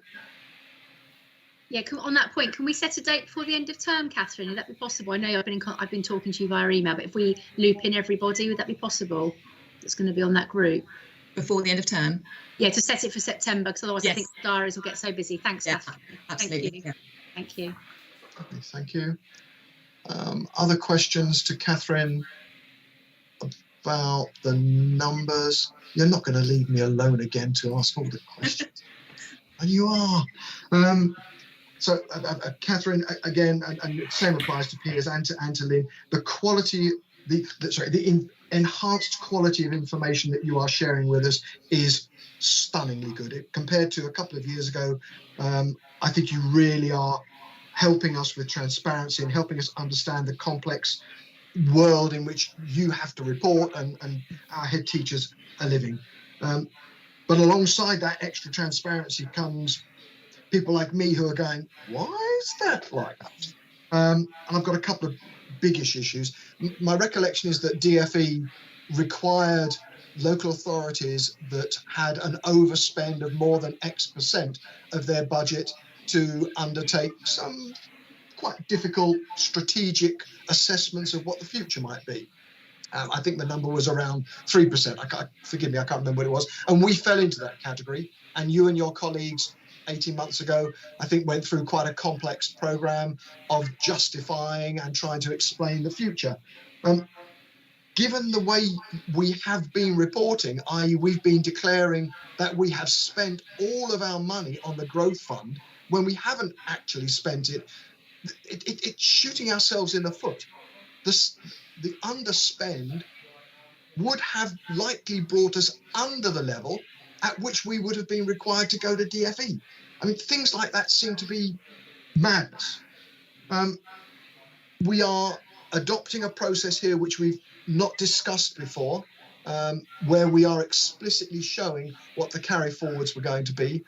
And I think that is great and adds transparency, but I do think it's something that we need to consider each year as the budget is prepared. So when those budgets are prepared in December, January, and presented to us, I would ask you please to make explicit the values that we are carrying forward and showing as reserves brought forward. I think that's very important. Forgive me, I'm using everybody's time and I apologise for that, but there's another little piece that I'm trying to get straight in my mind. We have a deficit on our overall DSG fund of 6.5 million. I believe that's the number, there or thereabouts. Yeah. Of which almost 500,000 of that is a reserved amount of money, i.e. money that we have declared as having been spent that hasn't been spent, that is sitting there in reserves, 400,000 which is growth fund reserve, and 55 which is a contingency reserve. So our real deficit is 6 million, because we've got 500,000 that has never been spent. and you're carrying balances on school balances of 5.4 million. So in terms of the local authority and its cash fund for education, the net deficit is 0.6 million or thereabouts. Yes, so the growth fund we can hold, and contingencies, they're things that we can carry forward, and we didn't want them to be just swamped into the deficit for basically the high needs block. So we have kept them separate. Obviously, we didn't tell anyone we were doing that, but that's what we did. We didn't want them to offset that because we could keep them to spend in future years. But I take on board your point that we should have been explicit about that in the past, that that's what we were doing. Okay. And that in working in borough council terms, whilst the schools, whilst the overall DSG programme is carrying forward a deficit of 6.4 million, the real cash shortfall for the council is 6.4 million minus those reserves, 500,000, minus the 5.4 million that you've got in school balances. It's a net £600,000 or £700,000. Yes, that's right. Cool. Thank you very much. And we look forward to seeing, assuming we aren't betraying any confidences, the possible better information on the 5.4 million school balances. I'm a little concerned about that you might want to share that in a way that isn't we're in main school. Yes, indeed. Okay. Can I ask if there are further questions on item 55, the outturn report? I'm not seeing hands or contributions. Could I ask then if we move on to item 56, which is the revenue monitoring report? Yeah, okay. Right, so this year we've got an in-year deficit of 2.4 million, which was very slightly down of what we said in March. And that is a positive movement based on the schools block and the high needs block. For the schools block, that's to do with the growth fund. Obviously, we've released that 475,000 that we held in reserves for the growth fund, and we're not spending 33,000 of it that we just saw in Piers' report before. And the high needs block, there's been lots of ups and downs, but we've got an update in the forecast from Chiltern Way, which originally in the SLA we had the whole amount that was agreed in the SLA, but what we now have is the recoupment from Chiltern Way. They're paying us back the top-ups from out of borough authority children, so we're getting that back. So that's a credit on that line, which is, you'll see the credit on that line. So that's offset other increases on the high needs block. The contingencies, instead of having a separate report, we thought we'd include it in the revenue monitoring report.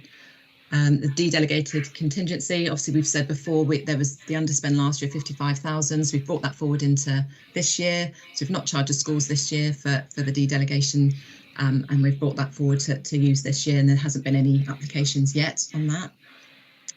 The early years provide a reserve fund, as we said earlier. Again, we won't know until November, so we'll let everybody know probably in the December meeting what's going on with that. And we've got our appendices. We tried to make them a bit clearer this year, so we've separated them out to each block. That's the summary. Yes, we've just tried to make it a bit clearer that everyone can see exactly in each block what's going on. We're obviously looking at the revised budget now, what we brought to you in March, rather than looking against the budget. And yeah, so that's central block. Obviously, central block, but if we get in, we give straight out to the general fund. So that's always balances. Early years, whatever we get in, we give out. And then the high needs block just shows a slight improvement of 82,000 there. Excellent. And also, I note a significant number of additional figures and reports on how the budget was put together, budget activity summary around the different resource bases, etc., which I'm not sure it is appropriate for us to go through now, but thank you for that. That gives us an ongoing platform from which we can understand variances. Okay. Can I ask if anybody has any questions to Catherine on this early in the year revenue monitoring report? see any at the moment. Then, Catherine, with the comment that going forward, we need to put the growth fund line in there with that contingencies. You might want to call it reserves or some other descriptive term, but there will be a regular update of what's actually been spent in the growth fund, as opposed to just a number that we end up with at the end of the year and try and work out what it is. Yeah, absolutely. Thank you. If there are no further questions on item 56, we did Piers' growth fund 57 earlier. So if I can move on to item 58, which is an update on budget planning. Yeah, that's me again, I'm afraid. Okay. Oh, and Darren as well. So I just thought I'd put together a timeline to show what we're expecting to do this year. That's not that. Sorry. So just a quick, easy timeline to show what we're looking at and what we're trying to do this year. There's quite a lot going on, obviously, with the delegated review, Foundry review. And we met with the Task and Finish group. We actually met yesterday, so we had our initial meeting. We're not actually getting the I can't think of the word. The not preliminary figures for next year's budget. We're supposed to get those by the 22nd of July, and that'll be along with the guidance as well, because there's been various consultations that have gone on from the DFE that'll be included in the new guidance. The National Funding Formula consultation's just opened, and the DFE have said this is the first stage of the consultation. They've said that 22-23 will be the same as this year, so we can set our own local formula. The following year, they said they're going to tighten the factors slightly to get it more closer to the National Funding Formula, and then there's probably from 24-25 will be the hard funding formula. So they didn't want it to be a big bang approach, they wanted it to be a gradual move towards the National Funding Formula, which is what the Task and Finish group we've been doing at the past couple of years anyway. Thank you. Could I ask that in the same way that you've got a line on there for proposed Task and Finish group meeting, which I presume is the school block Task and Finish group meeting, could we add a line on there for the high needs block Task and Finish group and the early years Task and Finish group, so that so that colleagues have a clear understanding that there are meetings taking place, when they're taking place, and how they feed in to the high needs block budget, which I think is quite late in the day, and also the early years budget.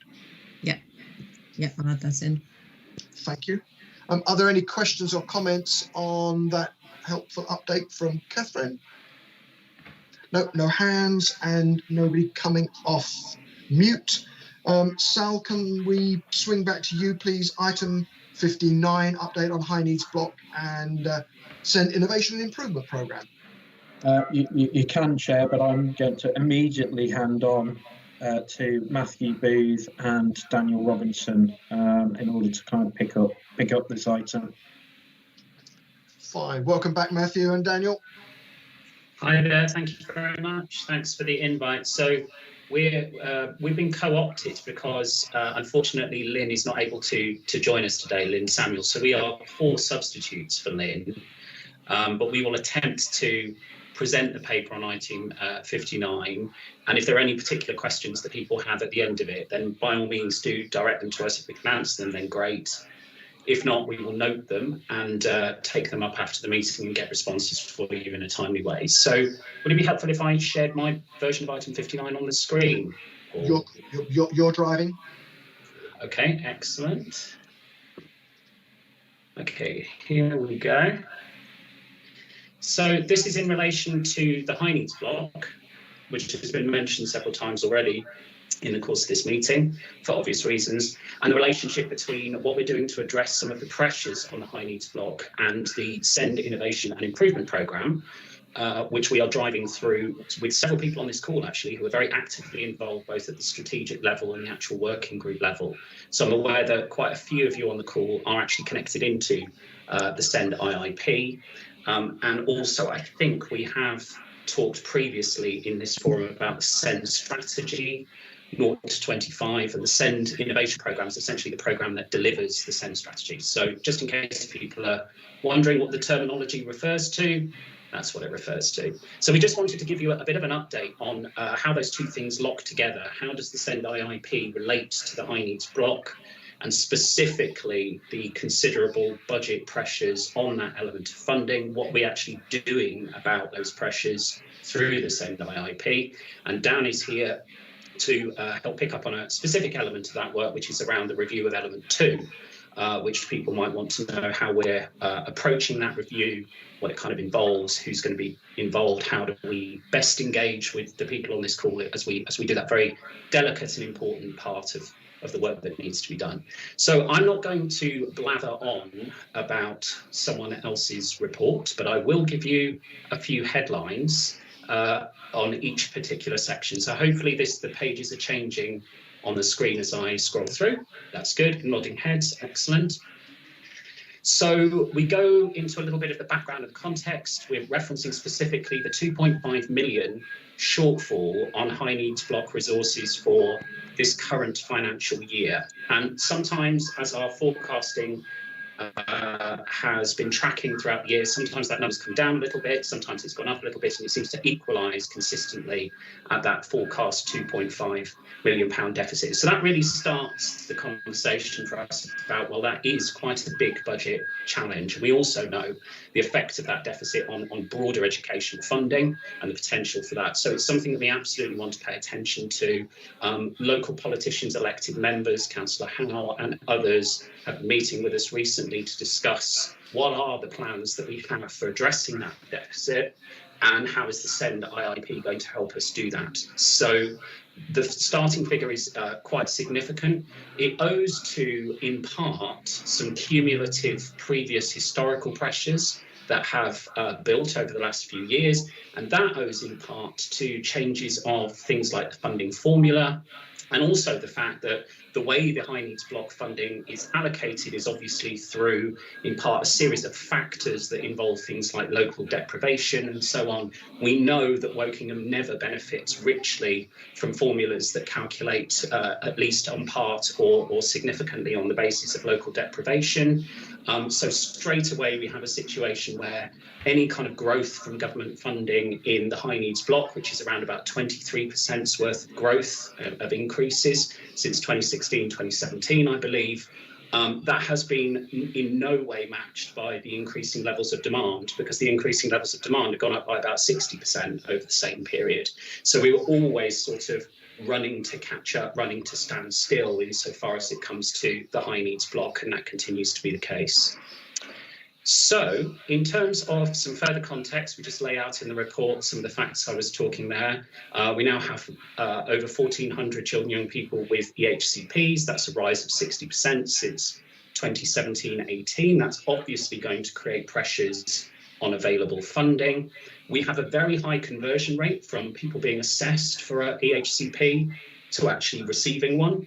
And we've done a lot of digging in that, and Dan's done a lot of digging in that to find out, is that appropriate? Is that a sign that actually the process is working well?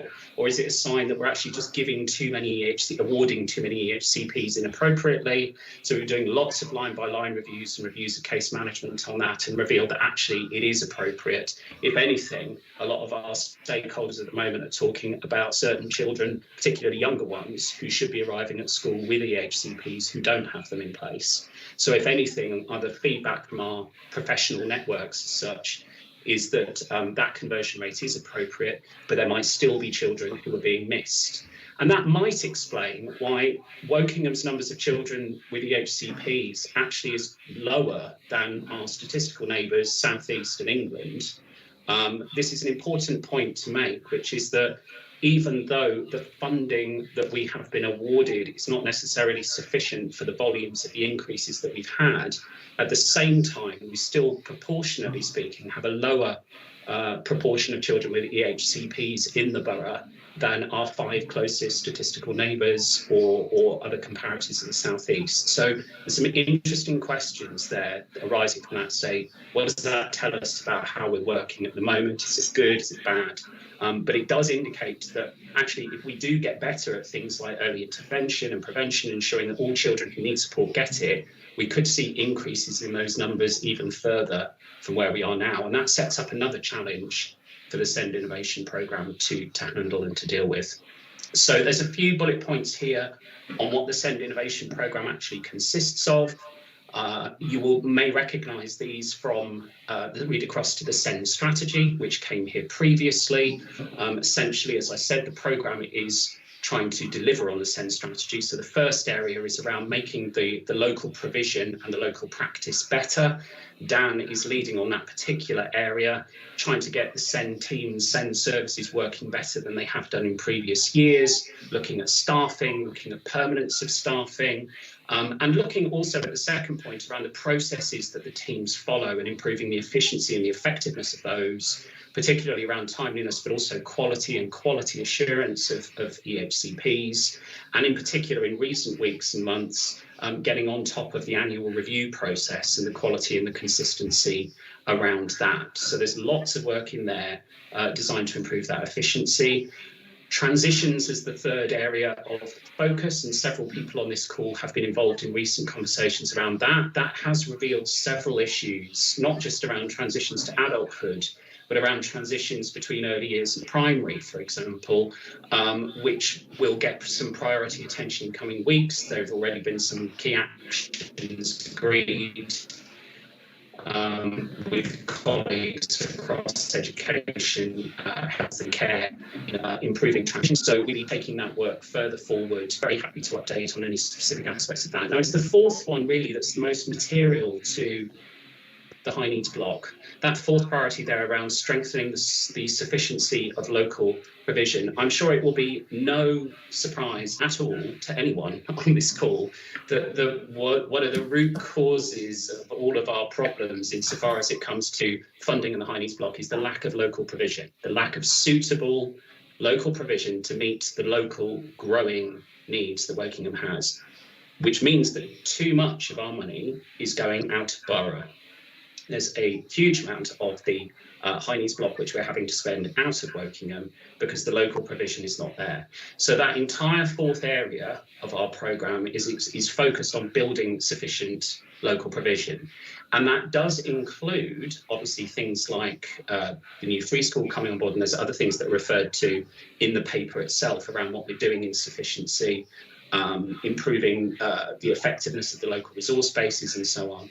But a lot of it will increasingly, I think, come down to what's the business case for investing in more local sustainable provision, because, and this is a subjective view, I'm not speaking on the behalf of Woking Borough Council, and I'm not speaking on the behalf of elected members, because I never would in any way, but from a subjective point of view, there is a clear and compelling business case for investing in local provision and enhancing local provision in order to sustainably contain the pressures that we have now on the high needs block and are likely to have on the high needs block, let's face it, for years into the future, because demand is just not likely to decrease. If anything, the likelihood would be that it would increase, particularly as we get better at spotting needs and early identification and so on. So if we're really serious about breaking this cycle, and again, I'm speaking subjectively here, through the SEND Innovation Programme, we need to start assembling the proper business cases for addressing this local provision issue once and for all. There's all sorts of other benefits other than financial to having children kept supported locally in Wokingham. I'm sure I do not need to tell all of you this, but actually there are other financial benefits too, because we have other budget pressures relating to things like travel assistance and home to school transport effectively, which are also creating cost pressures, largely because children with SEND are having to travel large distances, and the kind of travel assistance that they require is more expensive sometimes because it needs to be more individualised. So actually, if you have more local provision, you're also addressing other areas of financial concern, as well as enabling children and young people to build their peer groups locally and so on and stay closer to home. So that is I'm sorry that I've rambled on about that fourth priority in particular, but that's the one that I feel is the most material to linking the SEND Innovation Programme to the high needs block. And there are more examples in this report, in these bullet points here, which show how across all of those 4 to 5 areas, which I should have mentioned the last, which is around co-production, because we are very committed to ensuring that all of this is being done with parents, with carers, with professionals, actually building this delivery together. The bullet points that have been included in the report here give you some examples of work areas that are specifically focused on addressing value for money and the investment of local resources and local provision, making sure we get our best bang for our buck, that we're using the high needs block in the sharpest way, how we commission, how we actually work with partners across the landscape of SEND provision, how we're working with the voluntary sector, for example, and what could be delivered at the community level, how our service level agreements and contract management processes and commissioning processes work. All of this stuff is baked into the programme for the SEND IIP that makes sure that we get the best value for money and wring that local investment out as far as we can to get the best possible outcomes. There's a chunk in the report around sufficient seats specifically. I've touched on some aspects of that. There's reference, obviously, to the new free school opening in September 22. There's a lot of groundwork going on to prepare for that and to ensure that we make the best possible use of that opportunity, and as far as is lawful, because that is a consideration, to ensure that Wokingham's children, young people benefit to the maximum possible extent from that particular provision. And this is where I would bring Dan in with permission, Chair, if I can, on the element 2 reference that's made into the report. The report shows the 3 different elements of funding that are referred to throughout the paper, and picks out element 2 as something that is going to be kept under some kind of review, and work to review that is underway. So I just wondered, Dan, if you could maybe explain, with the Chair's permission, a bit more detail on that specific piece. Absolutely. We obviously, good morning everyone. We obviously carried out a piece of work around ordinary available graduate response with over 200 people's input from parent and carers, heads, SENCOs and so on. That was agreed. With regards to the rollout of that, which is quite unusual, it's a 12-month rollout process. The first month of that rollout was with all of the SENCOs across the whole of the settings across Wokingham, early years all the way through.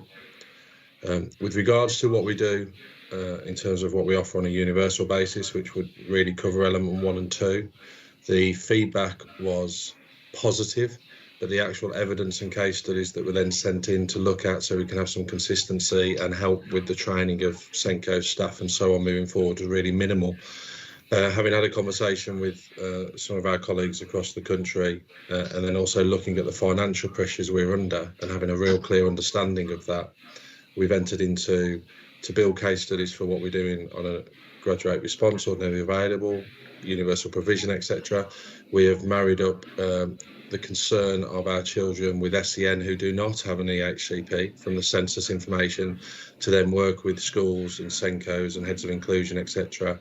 on what we're doing at that level, whether we're producing robust assess plan do reviews, whether we're picking up children early enough in terms of when we put them forward for an assessment with regards to an EHCP to not only improve the outcomes for them, but also possibly minimise the cost that can be had when we look at element 3. So if we can get them earlier, if we can look at how we're using that funding, which is obviously significant in terms of its value, and then that we can work with all of our settings across the piece once we've done that piece of work to say, this is some of the best case scenarios we've got, this is some of the best evidence, this is some of the best working practices.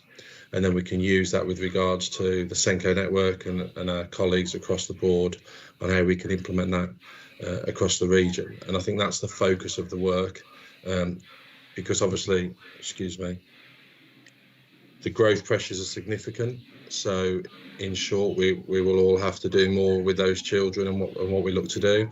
And I think when we have a real grip of our children who don't yet have an EHCP, but obviously do have a SEN need, we can then move forward and inform what we do with element 3. And also, as we future-proof the provision in place at the very high need level, what provision we actually need to build within the local authority. And obviously that comes into our work with commissioners. So I think what will come from this is more information, more consistent information that we're all aware of, the upskilling of all the SENCOs as well in terms of information that's then cascaded out to parents and then cascaded up towards heads, so that we can then inform the decision with commissioning on, actually, we have a growing need for SEMH, we have a growing need for cognition and learning. This is what it looks like. This is the type of provision we need, and then we can commission it with a lot more evidence at the moment. So that's kind of where this has come from. So it's quite a triangular approach, and that's where we've been moving forward, which we're just starting. And then what we'll be producing for September is how that initial phase has started, how we look to go forward, and then get feedback from everyone in terms of what we can do to pull that together. So we've done the first month, we're entering into the second month, and it is a 12-month piece of work which links into the IIP. Thank you very much, Dan. Chair, there's only a few other points on this paper, and then we'd be happy to take any questions if there are there. One is just the reference to the capital provision, just to note around the high needs capital provision allocations for 21-22 to support provision of high needs places needed by September 22, and that 1.26 has been allocated. Plans are being drawn up. Lynn informs us. With support for the new secondary resource base being a key consideration, is what she has laid out there. I'm sure she'd be able to explain some further details around that were she here, and if there are any questions, then we can take those back. The final point is around deficit management, which really just echoes everything I've said there. This is something that's under consistent review, to the point where management of the SEND IIP going forward will have a special finance component to it. We're going to meet separately and additionally to what has been referred to as the SEND Improvement Board from September, October time, to constantly track and review the activities that are specifically linked to financial control, in order to make sure that we stay on top of those ones specifically, and that they are delivering the financial returns that we expect them to. I should say this is all very, very different from any kind of normal references to things like cuts or savings or anything else like that. It's very, very much more about value for money than any of that stuff, and best use of local resources. But we do need to track the delivery of that value for money in the same way as we would do if we were tracking a savings programme. So we will put that arrangements in place, and again, very happy to engage with members of this group on how we best achieve that. So we will be coming back, I would imagine, if we were invited to return to the Schools Forum to update on this work periodically. There is a reference to a meeting with the DFE, which is scheduled for the 17th of August, to discuss progress and support required specifically around addressing the high needs block challenge and the deficit challenge there.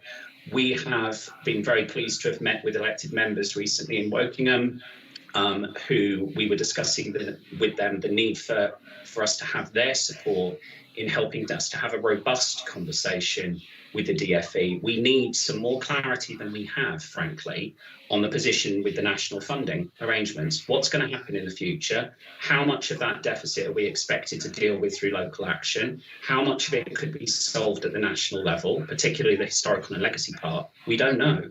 And actually, we need to have that robust conversation with the DFE, because we don't have that level of clarity at the moment. But we will attack that and other issues, obviously in a collegiate and collaborative way on the 17th of August. And that's it, Chair. Thanks for me. Dan, Matthew, thank you very much for that explanation. Colleagues, do we have questions for Dan and Matthew, or Sal for that matter, from their update report? Emma, your hand's up. Yeah, I do think it would be useful if the financial side, when deciding on budgets and where a child can go, that I have a child who's been deemed special school. Parent has looked at schools, but the meeting to decide whether the child can attend that school in September is not till the 28th of July, which leaves the parent was an emotional wreck this morning. She doesn't know if her child's coming back to us or going to the special school, which the panel agreed he was a special school child.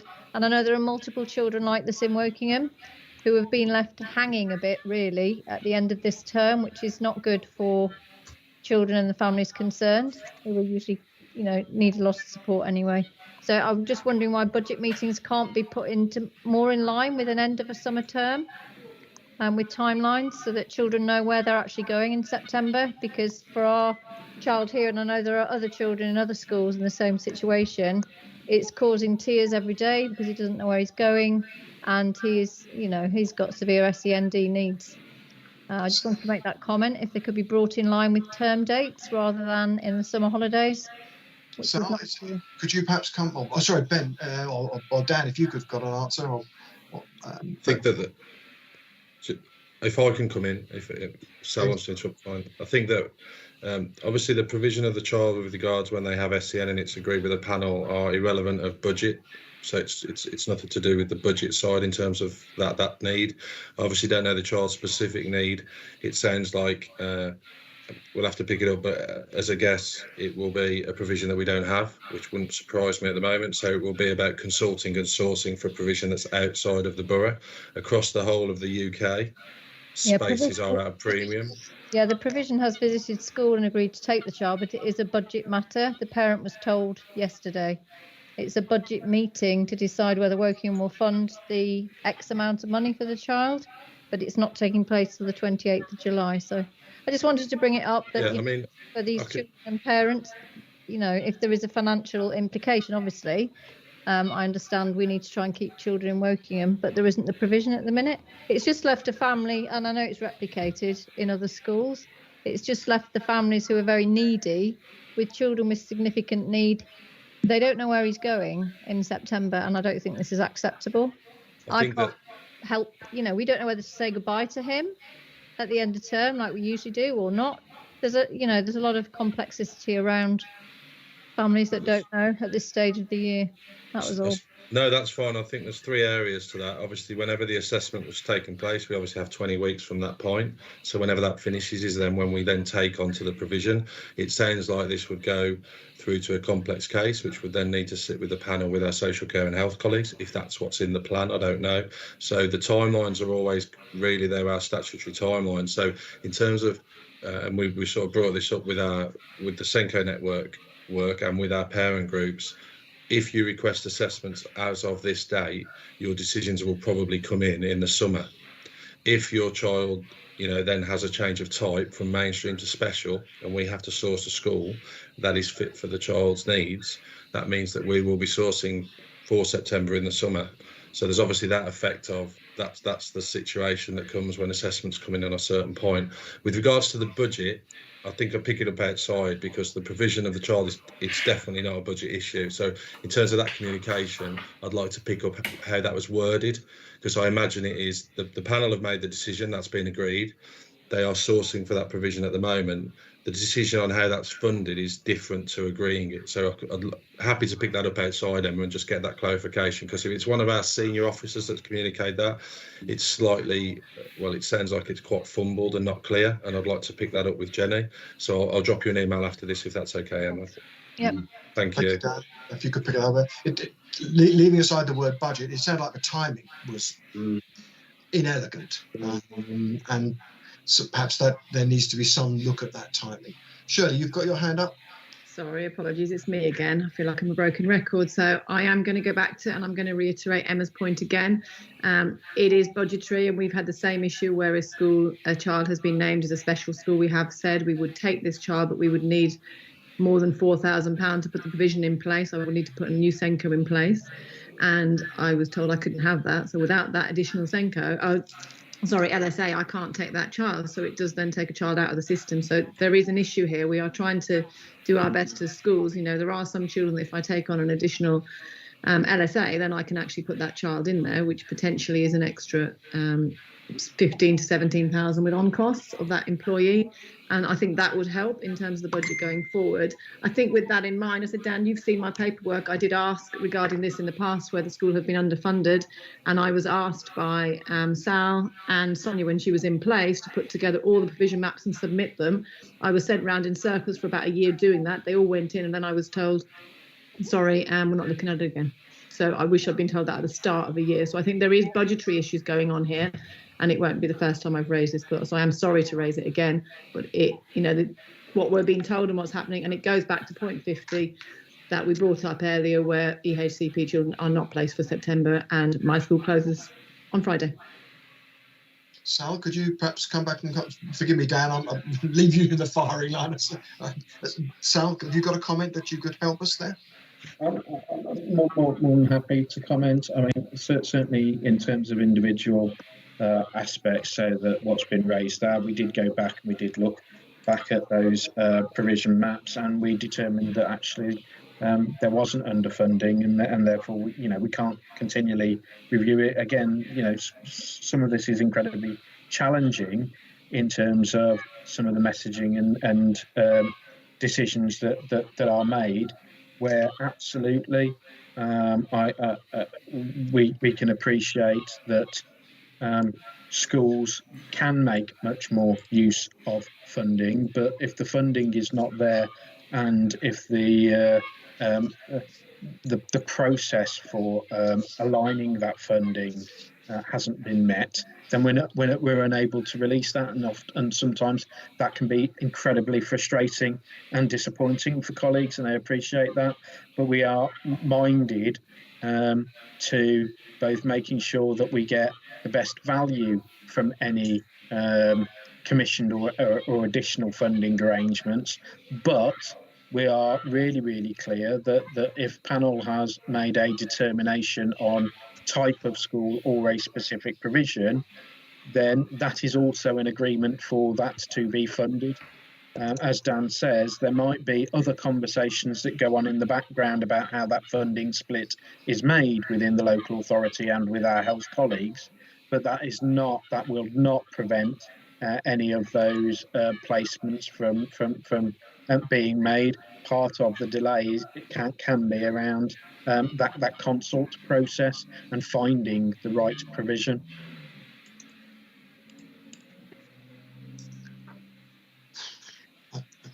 I'm going to echo the point that if a child is, it's suggested a child should be in a special school, are we now saying as a local authority that mainstream schools need to take that child without additional funding? I just need to be clear on that.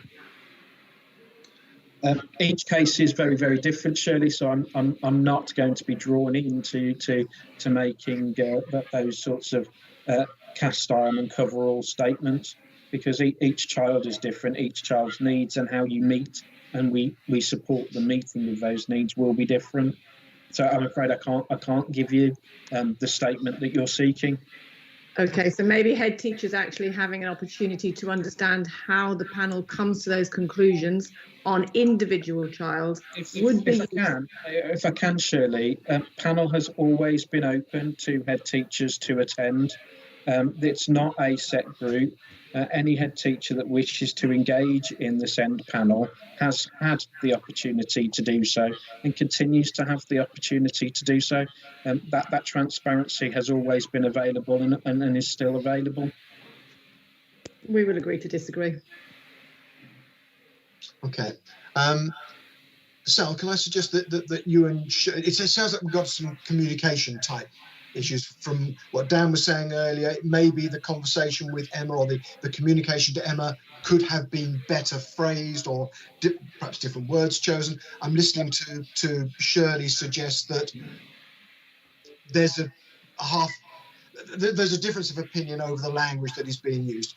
And it seems that communication, again, may be another challenge. Could we ask you to look closely and perhaps talk to Shirley and understand what could have been better communicated so that you're both on the same wavelength and not on different wavelengths? Absolutely, I'm always open to having those conversations with colleagues. I think Dan's right to recognise that we will look at that particular communication about it being based on finance, because that's ultimately not the case. So we just need to understand how that messaging happened so it's not repeated. But again, more than happy to have another conversation with Shirley, or to have conversations with any of my head teacher colleagues. So there were three things that seemed to come out of it. One was timing, sensitivity of timing. Seems horrendous to have, and I appreciate you may be constrained by other areas, but clearly timing is an issue. Communication in terms of the language used seemed to be an issue, and transparency, or at least a better understanding of how decisions are made and communicated, would be the third learning that one could perhaps take from this 10 or 15-minute conversation. Okay. Ben, you've got your hand up. Sorry, Dan, I'll come back to you as well. Ben? Thank you, Paul. I'm going to have to leave in the next 10 minutes, so I apologise if I'm not here to follow up on kind of the conversations. First of all, can I just say thank you to you, Paul, because you're doing a fairly thankless task trying to challenge some of the questions that are arising. I'm sure I speak on behalf of the panel on the forum that you're doing a great job, even if you feel you're running a lone furrow at times.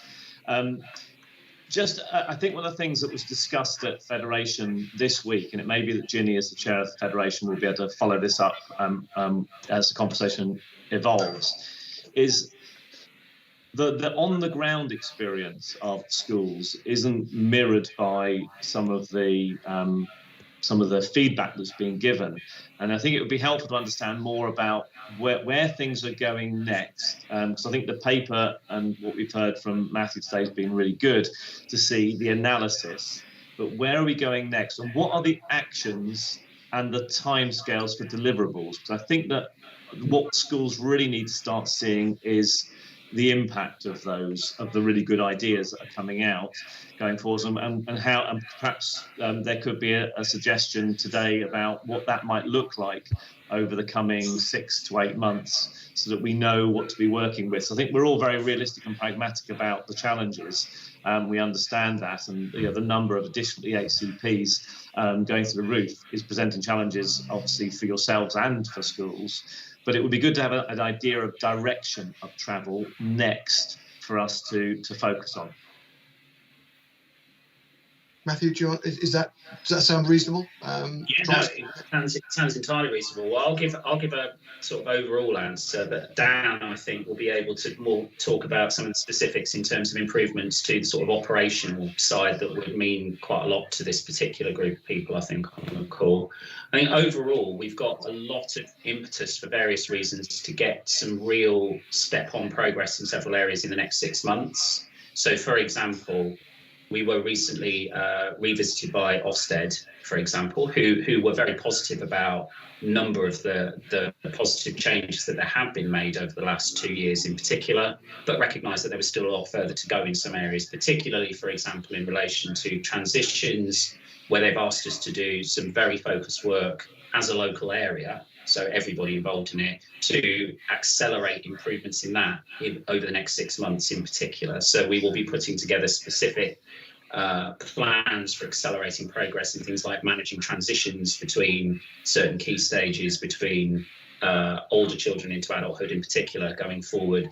We have lots of reasons to throw a spotlight on that particular topic, but all other areas of the programme as well. We're consistently asking in the working groups, what is the difference that we can make in 6 months? What's the best thing for us to do in that 6-month period? How do we get quick wins? Because people need to feel that it's not all about strategy, it's not all about blue sky stuff, it's not all big picture. It needs to be very much on the ground. And we went to the Parent Carer Forum evening meeting not that long ago, a couple of weeks ago, and it's suffice to say, the parents and carers have some very strong feelings about their experiences of services. To a certain extent, we could expect that would always be the case. But when they're bringing up issues that have been perennial issues, we have to pay attention to that. And they draw out, specific areas for attention that we have to work with our partners to address. And they're going to want to know where we are by September. They're going to want to know where we are 3 months after that. And we've agreed to come back to them quarterly to be held to account for on-the-ground improvements specifically. And I'm absolutely convinced that a lot of the on-the-ground improvements that they want to see 3 months, 6 months' time will be very similar to some of the on-the-ground improvements that colleagues on this call will want to see. Then perhaps, Matthew, in the interest of time, given that I can see we're heading towards it, if we could take Ben's suggestion, could we ask you for our next meeting to share with us a list of those tangible steps? If you have the opportunity to put them in a timeline that says within 6 months we think these are doable, within 12 months we think these are doable, within 24 months this is our wider ambition, just a feel, so that there's a tangible document that colleagues can refer to. That's a great suggestion, Paul, and I'll be very happy to present that back next time, because lots of audiences are asking for the same or similar thing. So, brilliant. Thank you. Thank you for the question, Ben. Can I ask if others have any questions that they would like for Matthew and Dan? I can't see any hands going up. Or Ginny. Hi, Ginny. Yeah, just building on from Federation discussions, 2 or 3 things that colleagues might want to come back to us about because of the tightness of this particular meeting. Colleagues at Federation were curious. They were curious about the Ofsted report and pleased. So I think they were really pleased to know that the considerable efforts of the local authority were being recognised, because we want it to be successful. We want it to be good.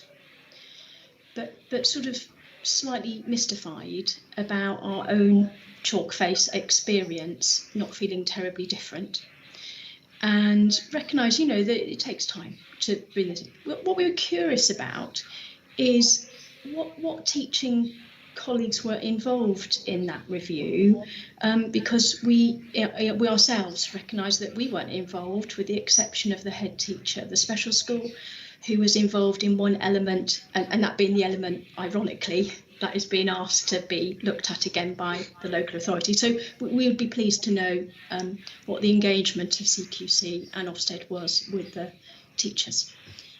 Secondly, we were interested about the presenting at on the papers today about Element 2 funding. My word, what those numbers show, of course, is a school's sort of nominal spend, investment in the provision of SEN. And I found the numbers really amazing, really. So if I just take my own school as an example, we by far would have the lowest contribution as a secondary school. And yet I have 54 ECHP plans at St Crispin's, and that's more than, I might say, one of the special schools.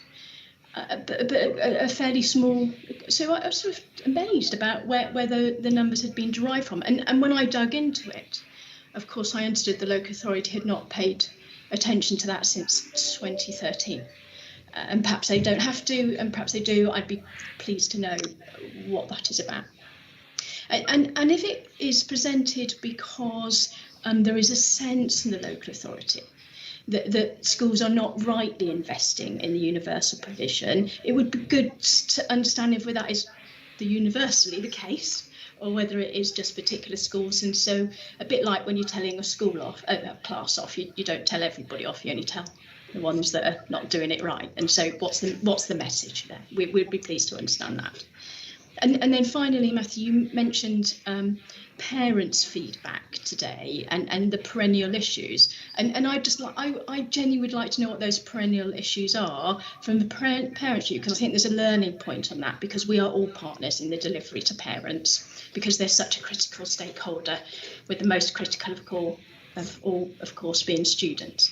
So I know we haven't got time for that now, but those are the things that came out at Federation that we just want to understand, I suppose.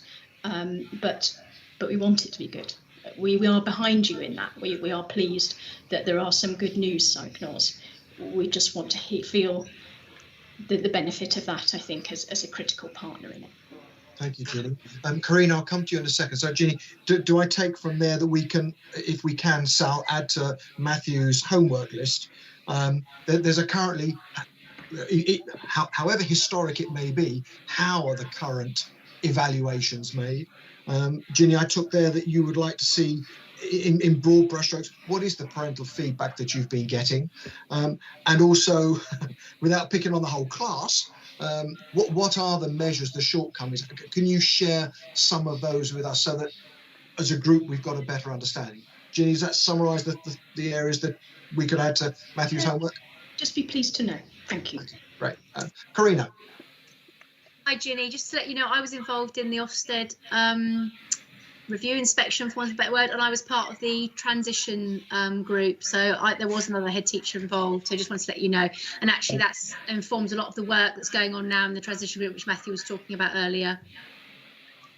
And if I can, Chair, just to pick up on that Ofsted question, the inspectorates themselves determined exactly which groups they wish to see and which types of professionals they wish to engage with. They did have session or virtual sessions with parents and with Send Voices Wokingham as well. And just to remind colleagues that the review was very specifically on the progress of the written statement of action, rather than a broader Ofsted inspection of Send arrangements, which is why the inspectorate were really clear about the nature of the focus groups that they wish to engage with, and a broader conversation with teachers per se was not part of what Ofsted or CQC were seeking. So the local authority didn't drive or shape the focus groups. Are very much driven by the request from Ofsted and CQC. Is there an exec summary, Sal, that you Ofsted have published a letter.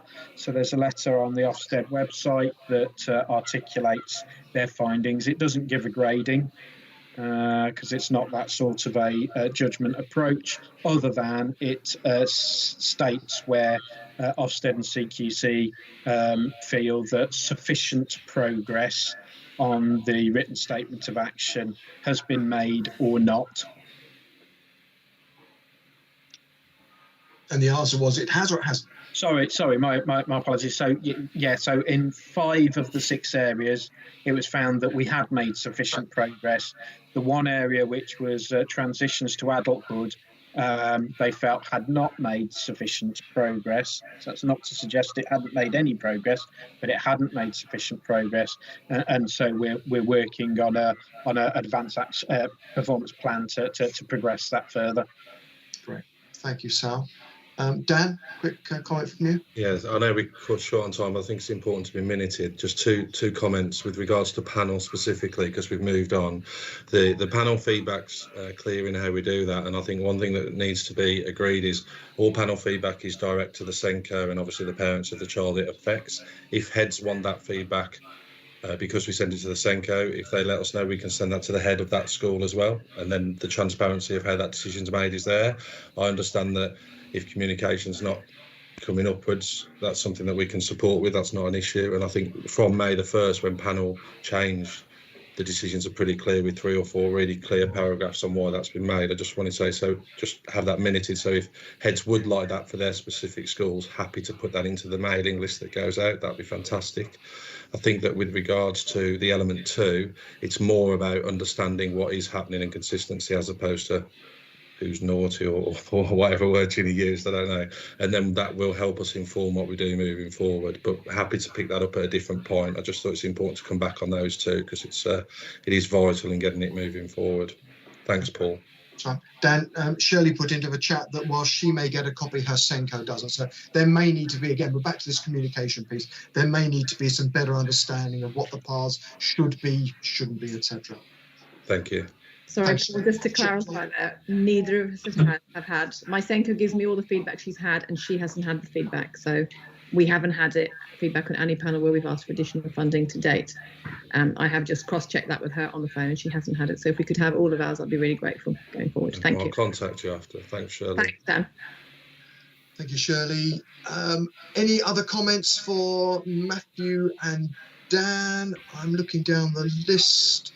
I haven't got any new hands up or microphones empty.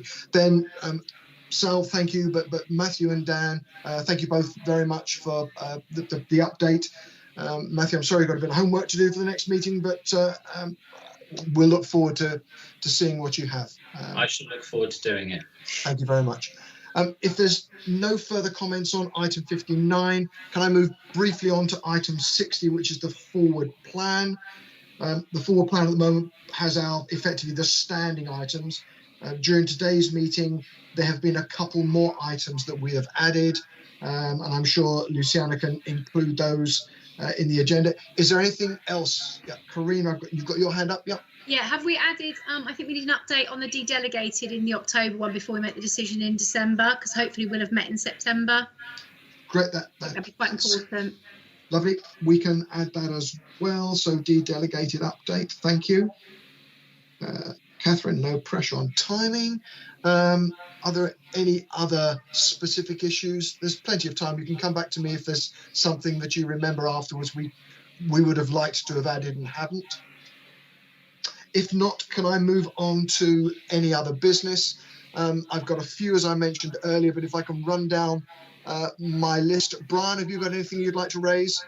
No, thanks, Paul. Chris, anything from you? No, thank you. Carol? No. Karina? No. Dan, thank you for your contribution. Is there anything you would like to raise? No, thank you. Darren? No, thank you, Chair. Great, thanks, Darren. Emma? No, thank you. Ginny? No, thank you. Graham? Much welcomed. Apologies for only coming in at half time, and thank you all. I've been listening intensely and look forward to this forum making an ever bigger contribution as we move forward. Thank you, Graham. Ian Thomas? No, I'm fine, thank you. Thank you. Ian Morgan? Not from me, thanks, Paul. Catherine, anything more from you? No, not from me. Liz? Thanks. Luciana, have we missed anything or anything that we should have picked up? I think we need to talk about the venue of the next meeting. Yeah, I've got that on my 3 AOBs. Yeah, Okay. Thank you. Matthew, anything more that you'd like to add? And again, thank you for your contribution. No, not at all. Thanks for inviting me. Okay, Ali, No, thank you. Julia, No, thank you. and Rebecca. Hopefully the first meeting hasn't been too horrendous. You'll come back next time. Hopefully. Thank you. And Sal, anything that you felt we haven't picked up on that we should have picked up on? No, nothing from me, Paul, other than just to say to colleagues, I do hope that everybody does have a bit of a break over the summer. I know it's been a very, very busy and pressurised year, and I wish everybody the best over the summer period. Thank you. That's a great thing to say. Thank you for thinking of that. Then my 3 items. We currently meet by teams. We have the option moving forward to continue to meet by teams, to go back to our old style of meeting face-to-face in either council offices or where we've been fortunate on school premises. There is also the option of having hybrid meetings. It is very much our choice. And I would, if I can, please like to solicit some feeling from colleagues as to whether we continue to meet purely by teams, whether we go back to face-to-face, or whether we have a hybrid meeting where a small number of people perhaps are present in a council meeting room, but we have electronically, we link in everybody else to the meeting, those who want to attend. Does anybody have any particularly strong views on any of those 3 options? No strong views. Then, Brian. I was just going to say, I think coming up to October, would it be more sensible to keep it virtual, knowing with how many cases we've got in the local area and we don't know what really to expect after August coming up? It would be safer just to plan it for virtual for October so everyone knows exactly what's happening. They can plan for that. Yep. Okay. Carol? I was just going to say, I agree with Brian, but equally meeting face to face, because I find we can't support you very well, particularly Paul, because in a face to face meeting we'd be nodding, and there isn't a nod button. Putting your hand up just to sort of say, yeah, I agree, is doesn't feel a good use of the Teams functionality. So, thank you for that. I get the vibes. Then, what about considering the hybrid option? The interesting thing about a hybrid option is I think it might make better use of some of your time. So if you do have the time to attend the meeting in person, park around the local authority offices and get in and sit in the meeting, that might be an approach. I would certainly attend a meeting at the council offices. I think officers might find that a slightly different environment or a better environment, but leave the option open for those who feel that it could be a better use of their time to join by Teams or turn up and be in the office if that's how they would choose. Sorry, in the meeting room if that's how they would choose. Matthew? Thank you. It's not really my place to speak, but just for information, I do work with various different areas who are attempting or trying to attend hybrid meetings. They are quite difficult to make successful and do depend on the adequate technology being in place to accommodate both the large group environment and the people dialing in outside. So I would say that. The other thing is a lot of other areas are very much expecting case numbers to rise once the restrictions end, and for therefore restrictions to be tightened again on things like social distancing in the workplace around September, October time, if the patterns from the last reopening are to be repeated. Obviously, we all hope that that won't be the case, and we hope that it won't be as significant for people's health. But actually, a lot of other areas are expecting this kind of loosening, tightening effect. So we might need to benefit from keeping it under review, I should say. It's just some thoughts from other areas looking at this. Thank you, Matthew. Luciana? We have been holding hybrid meetings very, very successfully. We have the technology. We are implementing the technology with the microphones and the cameras in other meetings as well as the council chamber. So I believe that from September, David Hicks one will be fully equipped to deal with hybrid meetings. So I think we've got that one sorted. And just to say, Schools Forum is about just one of the only public meetings that is allowed under the legislation to carry on with Teams only. So I have every confidence that we can hold successful hybrid meetings. But it could be kept under review, absolutely.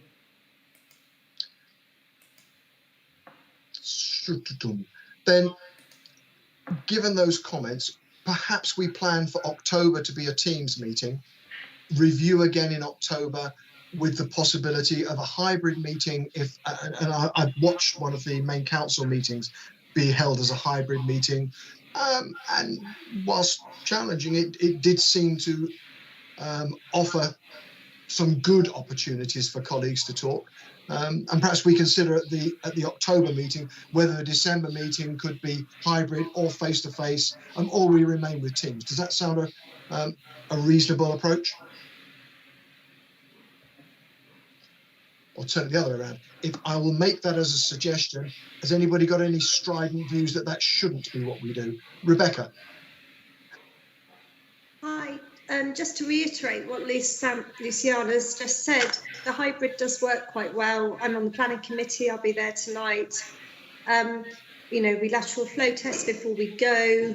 And I think, like you say, you've observed it actually online. People are able to call in, make comments. So I think it would be good to aim to do that. And then people do have the choice. And obviously, if they have their own risk factors, which they feel doesn't allow them to come in, so that we're able to accommodate that. So that would be, I think, is a good way to go forward. Are there any other comments?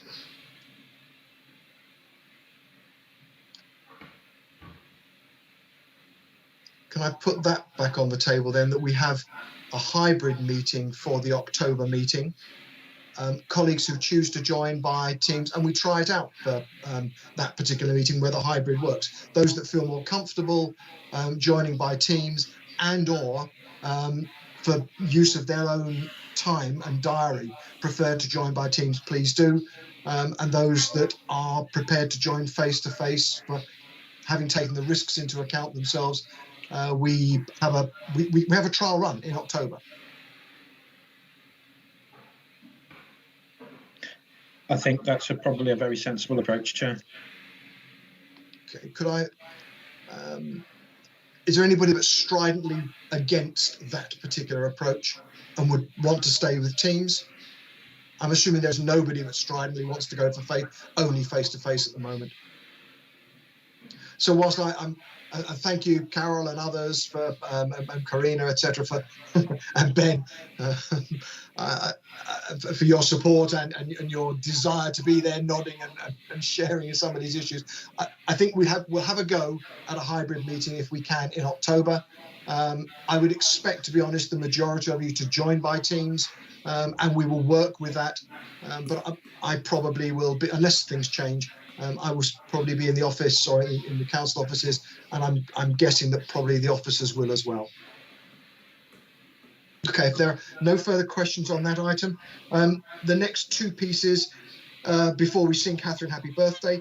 Membership structure. As you're aware, each year we are required to look at the structure of Schools Forum and take regard of the number of young people in each of the phases and types of school.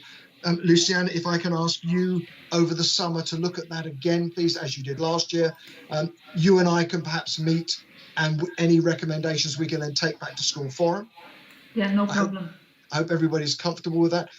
I don't think we're likely to see much of a change, because I don't think there's been a lot of movement in this last 12 months. But nevertheless, that is a requirement upon us.